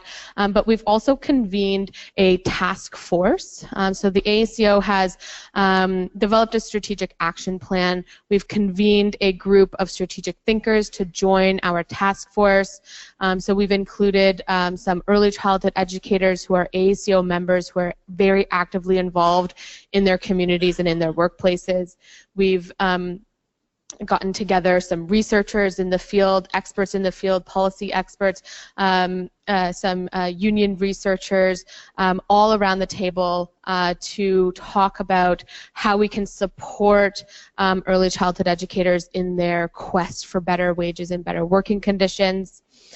We've had the task forces committed to developing tools that will help early childhood educators win the change that we need. And we've also committed to engaging early childhood educators and early childhood staff in this process of change. And that's really, really important for AACO as a professional association. And it's really, really important for me as an early childhood educator and as the coordinator at the AECEO to say, we need to engage early childhood educators in this process of change and in this policy process. So when we're making recommendations or we're putting research together to address the needs of this workforce, we need to engage the workforce that we are trying to make change for in this process.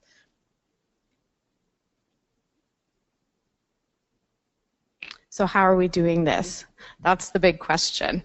So the ACO has partnered with Olivia Chow and her Change Institute, and we are going across the province to different communities and holding 2-day intensive, super fun workshops to give ECEs the skills that they need to start to get involved in advocacy and to give them the confidence that they need, that they have all the tools, they have all the knowledge, they have the expertise, they have the experience that is needed to make these changes happen. A lot of the time we feel that people, ECEs think, oh, I can't go and speak to my MP, right? He knows so much more than me. But that's not true, right? We're the experts on early childhood education. We're the expert on the early years settings. We know more than they do. And we have the power. We just have to go and use it. So it's about strengthening our skills, building our confidence, and really coming together, right? So that ECEs who are in FDK settings, full-day kindergarten settings, are collaborating with ECEs who are in nonprofit standalone centers or home care providers or early years centers, that we start to build those bridges that are going to keep us connected and really empower us to make that collective voice really visible and very loud so that no one can ignore us.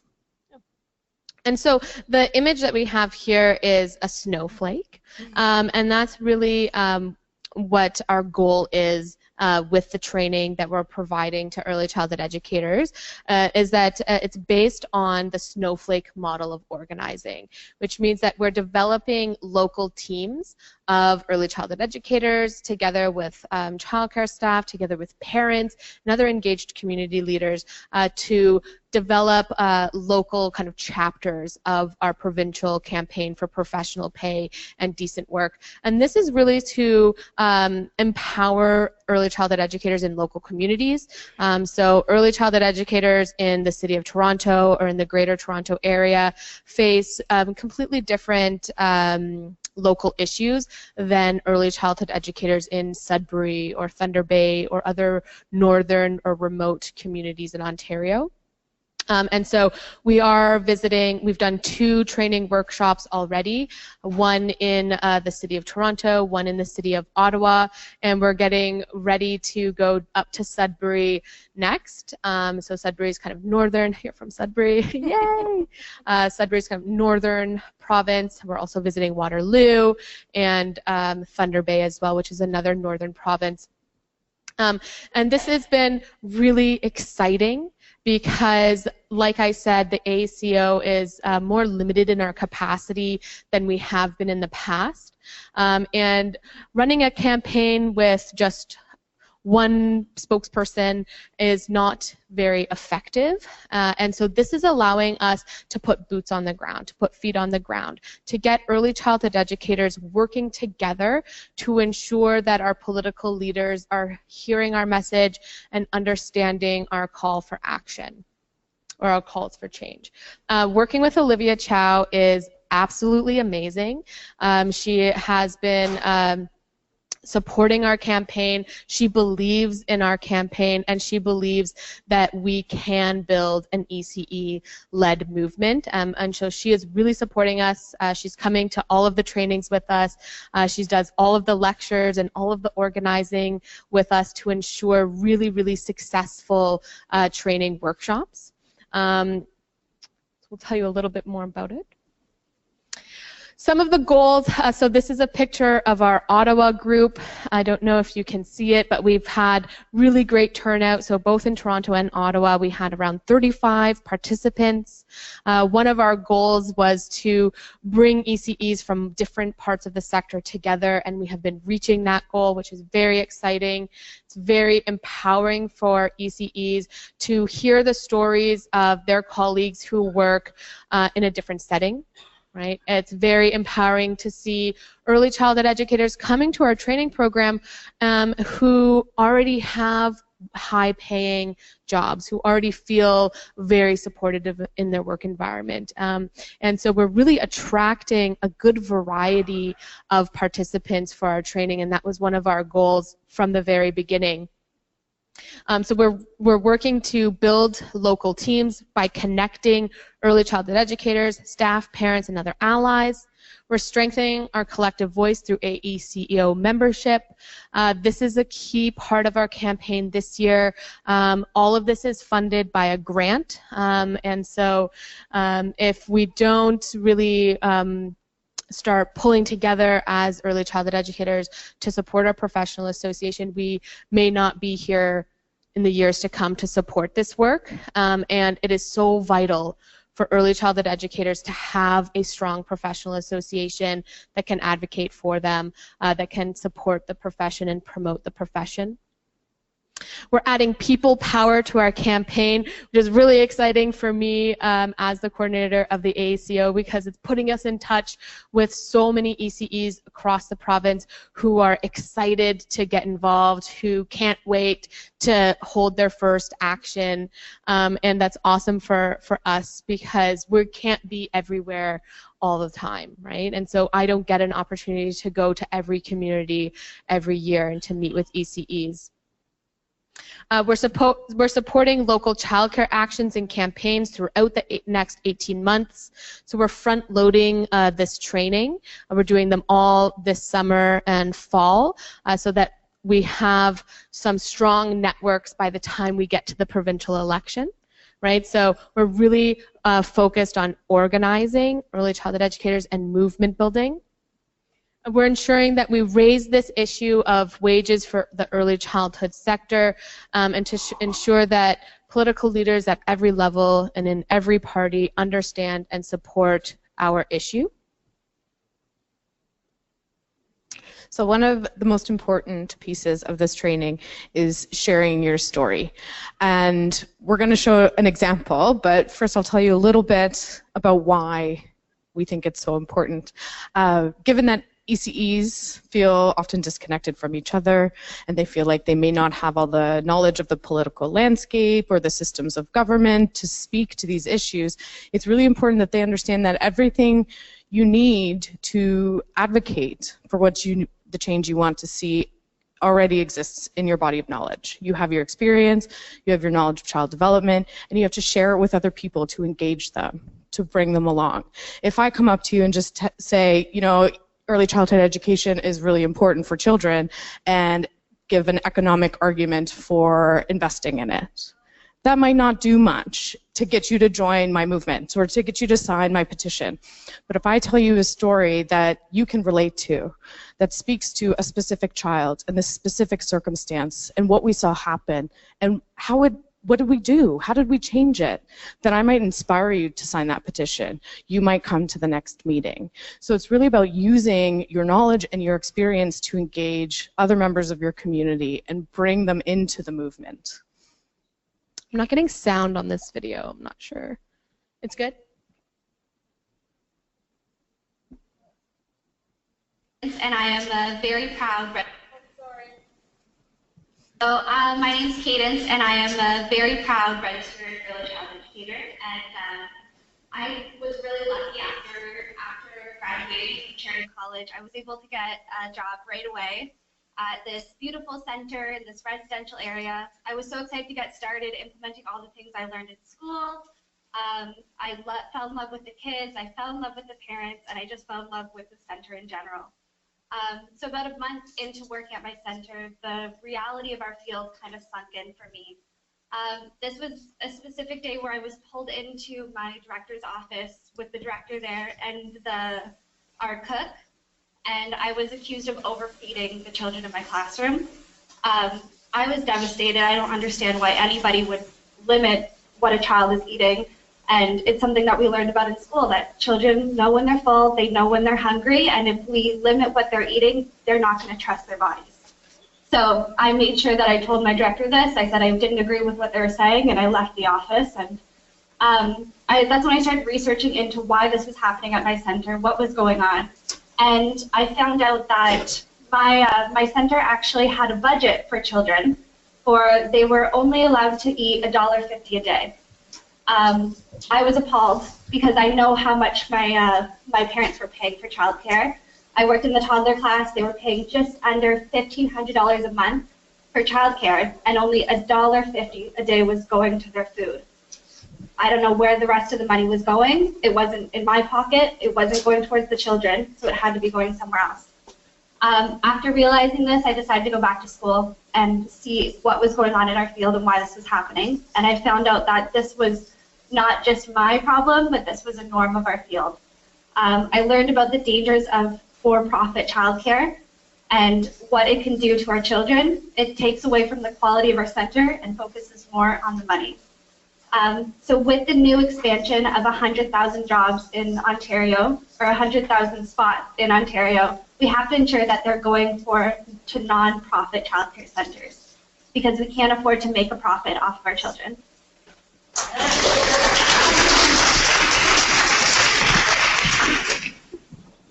So that was Cadence's story. That's from our Ottawa training.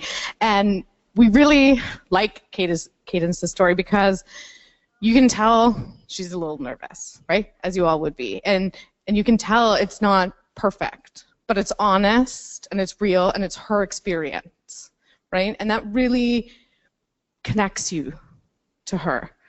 So what are some of the things do you think that helped bring you in with Cadence's story?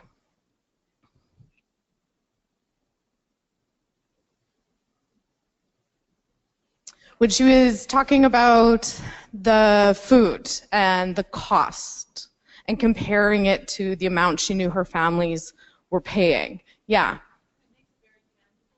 It makes it really tangible. Yeah, it's very specific. It's like the budget for food is $1.25 a day, right? And that's not enough. Some other great ways that you can incorporate things like that into your story are very specific things like names. You know, this child in my center, Joe, and this story about Joe, and bringing it in. But it really works because you can see if you were her colleague, you would empathize with that situation. You empathize with the parents in that situation. And you can understand why she's asking you to act, right? So at the end of the story, there's a call to action. Cadence wants the new 100,000 spaces to not go to the corporate childcare centers that are currently expanding in Ontario, but to go to nonprofit centers. And she tells you why when she shows you those numbers, right? So it's very strategic the way she does it.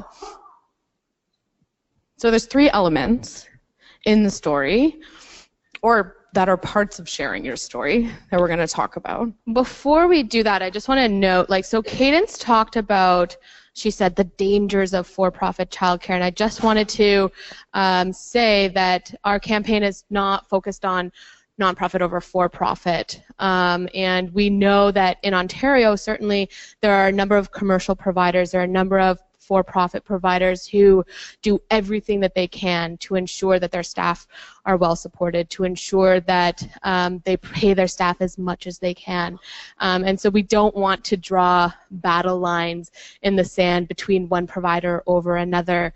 But what we are calling for is, when the government is saying we're going to create 100,000 new spaces, we do want those spaces to be, we want to see expansion in the nonprofit and community-based programs, because we don't want to see a huge takeover by big box corporate childcare. And so we're not talking about shutting down commercial operators. We're not talking about or demonizing for-profit programs.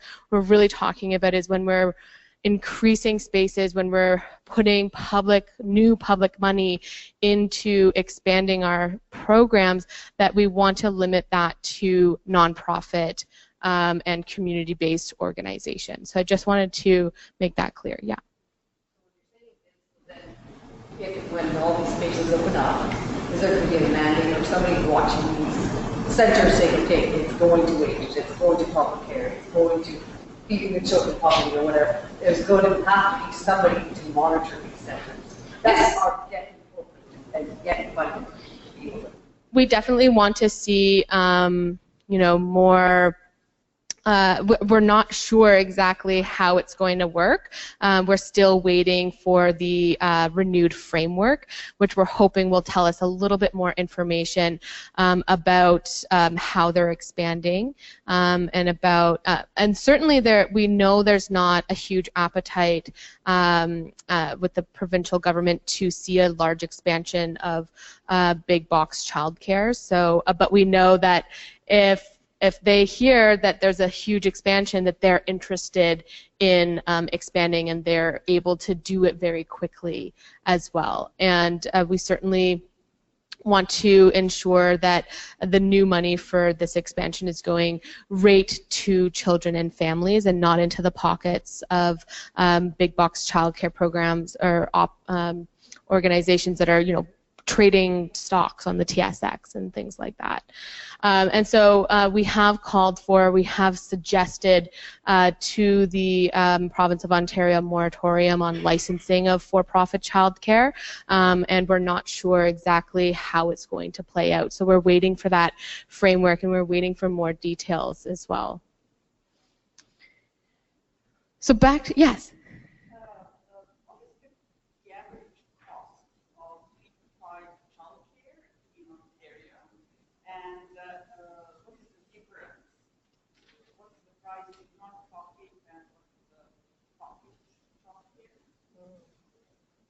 So do you mean parent fees?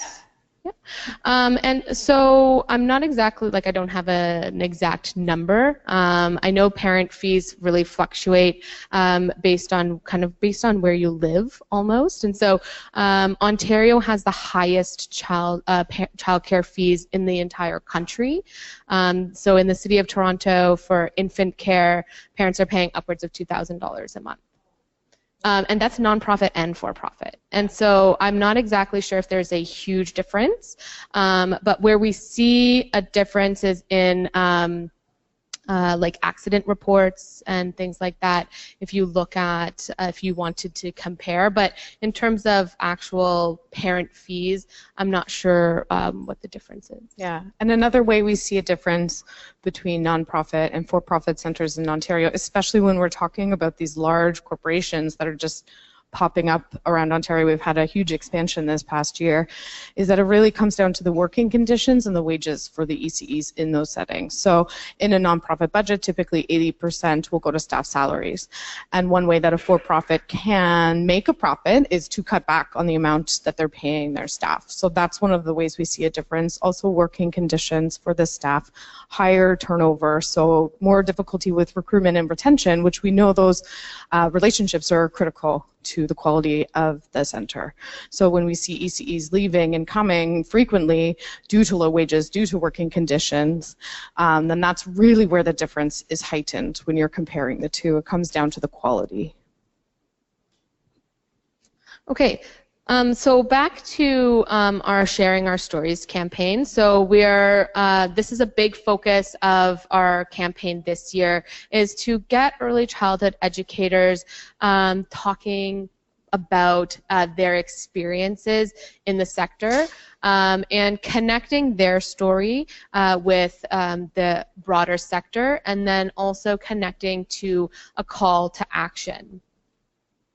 So there's 3 parts in sharing our stories, and the reason that we share our stories is to move people to action by engaging their emotions.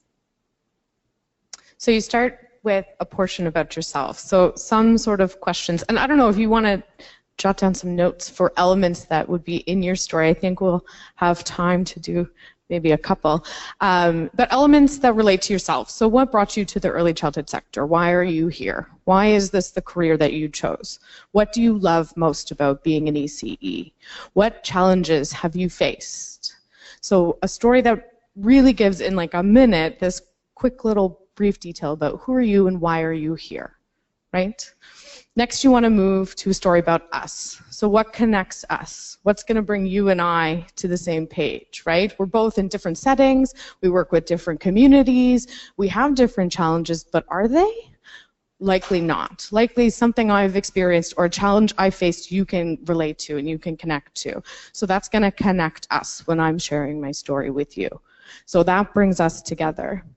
The final part is the now. What do we need to do now? So in Cadence's story, she was saying, right now, with these 100,000 new spaces, we need a promise that they're only going to nonprofit providers. That's her now. Our now could be, we need a $26 average pay for ECEs in Ontario. That's what we need now. So you take your story, you connect it to your community, and then you say, this is what matters to us, and this is what we need to do. And so I think that we have enough time, and we were hoping that we would have time for this, to allow you to start working on your stories. Maybe this is something that we can get off the ground in BC as well. Maybe we can have early childhood educators across the country sharing their stories. And an important part of the Sharing Your Stories campaign is that it's hard for early childhood educators to tell people how much they're struggling or to tell people how difficult their jobs are, because we don't want to paint a negative picture of our sector. And so what we're really trying to say is that let's celebrate the work that we do. It is socially valuable and important. So let's celebrate the important work that we do and the value that we contribute to society. But let's not shy away from the challenges. Because if people don't understand our challenges, they're not how are they going to support our call for professional pay and decent work, right? And so we're going to give you guys some time, maybe, how much time do we have? 5 or 10 minutes? 5 minutes. 5 minutes to jot down some elements of your story of self, some elements of your story of us, and what call to action you might have. And then we can, maybe someone might be interested in sharing. Okay? So let's take 5 minutes to kind of work on some of this. And if you have any questions, just let us know. So we're going to come back together. So we gave you, 10 minutes to kind of think about your story of self, your story of us, and your story of now. We're just wondering if there's anyone who feels like sharing. It doesn't have to be all completely thought out. A lot of the time when I share my story, sometimes it's different. And sometimes we alter our stories a little bit depending on who we're talking to, right? Yes? I was thinking about my story. I didn't actually make an effort to become an early child educator because I had 4 children and they were like baby, like that. And I knew I was going to stay home and look after them. Is this not working? And so that was what I was planning to do with my adult life. But then my husband was almost killed at work. And he was in extreme pain. And he looked at me one day and he said, I'm not going to be able to look after this family.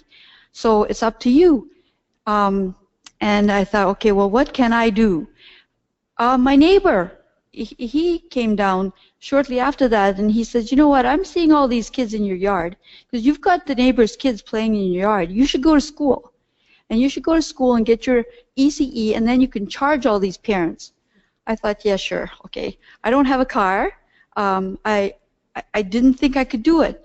And he says, don't worry. He went and found a ride for me. One of his friends would pick me up in the morning and drive me to the college, pick me up at the end of the day and drive me back home. And he even brought me an application. He said, I'm standing here until you fill it out. So I did. But I didn't have any money. And again, it's like you go here, you go there, nothing's working out. My auntie happened to be at my mom's house and she heard me trying to figure this out. And my uncle had died and she said, how much money do you need? And I told her. She went into the room and came out and, here, there it is. You're going. So I guess my story was it felt like somebody was pushing me from behind, moving me forward. And I still wasn't sure what I was going to be doing, but I had to be there. But once I started doing the ECE program, I realized there were so many magical, I thought of it was magic, because with 4 children, there's a lot of things that you have to try to figure out on your own. But I was in an environment where I was learning these magical steps, and it was making my whole life so easy. And I was feeling blessed. And I think at this point, thinking back about that story, I know that early childhood educators are professionals. I know they have a lot to give to society, and I am prepared to share that with other educators, but I do it with families. I will do it in poster form. I will do it one-on-one. I'm going to do it until I drop. That's wow. Thank you. Thank you for sharing. Yes. And so you actually raised a really important point, and you said you can share your stories in so many different ways, right? It doesn't have to be one-on-one. You can record your story, you can video record yourself. That's what we're urging early childhood educators who are part of our campaign to do, right? And we want to collect these stories, and we're hoping over the next 18 months to get hundreds and hundreds of stories from early childhood educators across the province to really start saying, look, these are professionals who need our support, right? These are professionals who are doing valuable and important work, and we need to support them with professional wages and professional working conditions. Is there anybody else who feels in a sharing mood? Yes. This is awesome. Yeah. I'm very passionate about the field, and I've always loved children. I babysat from the time I was 10 years old, and it's always just been embedded in me. What brought me into the field was actually a sad part of our field, because my son was only 13 months old, and I walked into a child care center, and he was in a very I guess what I want to say was 27 years ago, and when I walked in to pick him up, he was in a room all by himself, and he was stuck to a table that had a little chair connected to it, and there was no caregivers around. And when I questioned them why he was only 13 months old in a room by himself, and they were all down the hall, they couldn't give me an answer. So I left there that day and said, I want to make a difference in children's lives. And I started a little family daycare, and just went from there. And it was the little moments that kept me going, but being a voice for children, and not children being down here, but us being up here, but us being together, acknowledging their feelings, letting them know that we love and care for them, and building their self-confidence. And I think the biggest challenge for me being an ECE is that our profession isn't recognized as being important, and the recognition usually begins in the kindergarten years. And I so often will get asked, what do you do? And I'll say, I'm a preschool teacher and I'm very proud of it, and they'll say, oh yeah. But if you say you're a kindergarten teacher or you're a primary teacher, then it seems to get that recognition on a different level, and that really makes me sad, because children don't have a voice. We are their voice, and the early years are so important. Like, the film, those women were saying, those educators were saying, that we are building the lives of the next generation, our leaders, and the government does not recognize us. We are babysitters. We are just caregivers. So it's our voice that is so, so important. And just giving children the ability to be who they are, meet them where they're at, bring them along, that's what keeps me going to work every single day. Amazing. Thank you. Thank you. Wonderful story. I'm going to get emotional. I was a little teary. It's those personal elements that you both brought in that instantly I was with you, right? You were taking me with you, and I was listening to everything you had to say because you connected with me. And that's really powerful, and that's what this is all about. And that's... With the Stories campaign, what we're also finding is that it's a cathartic moment for early childhood educators to be given the opportunity to put their voice out there and to put their story out there and to be encouraged to raise their voices and to be part of this movement. And it's turning out, we're finding to be extremely powerful for the ECEs who are participating in our training sessions. And it's quite magical when we, at first, the beginning of the day, where we're like, we're going to get you to share your stories, there's some resistance. I don't have a story. My story is not important. By the end of the day, we are all so much more connected because we've all listened to each other's story, and we have starting to make connections between our experiences to say, my experience as an early childhood educator is not unique. There are other ECEs, there are other staff, there are parents who have had the same experience, right? And so we start to see that we're not alone, and we start to see that if we build a collective voice together, that we can really inspire positive change in our sector, because like you said, we are shaping our future. right? We're shaping the future of young children's lives, but we can also play a key role in shaping the future of our sector. And it starts with sharing our stories. It starts with empowering our voices as professionals and our voices as educators. And this is a good segue into this collective voice, right? This is a key part of making change happen, and collective voice, we get there, we build collective voice together, and it takes courage. It takes courage to stand tall and stand proud when you say, I'm an early childhood educator, or I'm a preschool teacher, I work with infants. Right? And I'm a professional and I'm an educator, and what I do is socially important and valuable. It also takes courage to stand side by side with your practitioners across the province, across the country, from one setting to another. And it takes courage to participate in advocacy.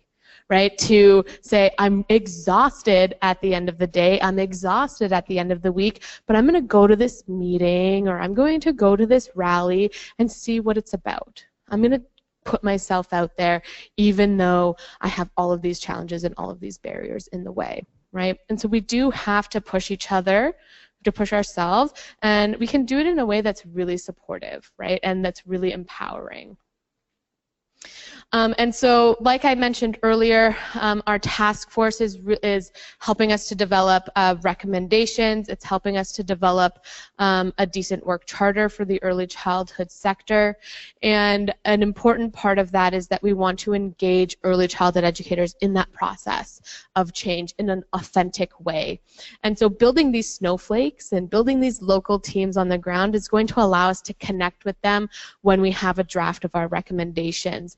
So that we can engage them through webinars and through our networks, and so that we can get their feedback and their ideas on how to ensure that our recommendations that we're making to government reflect of everybody who works in our sector.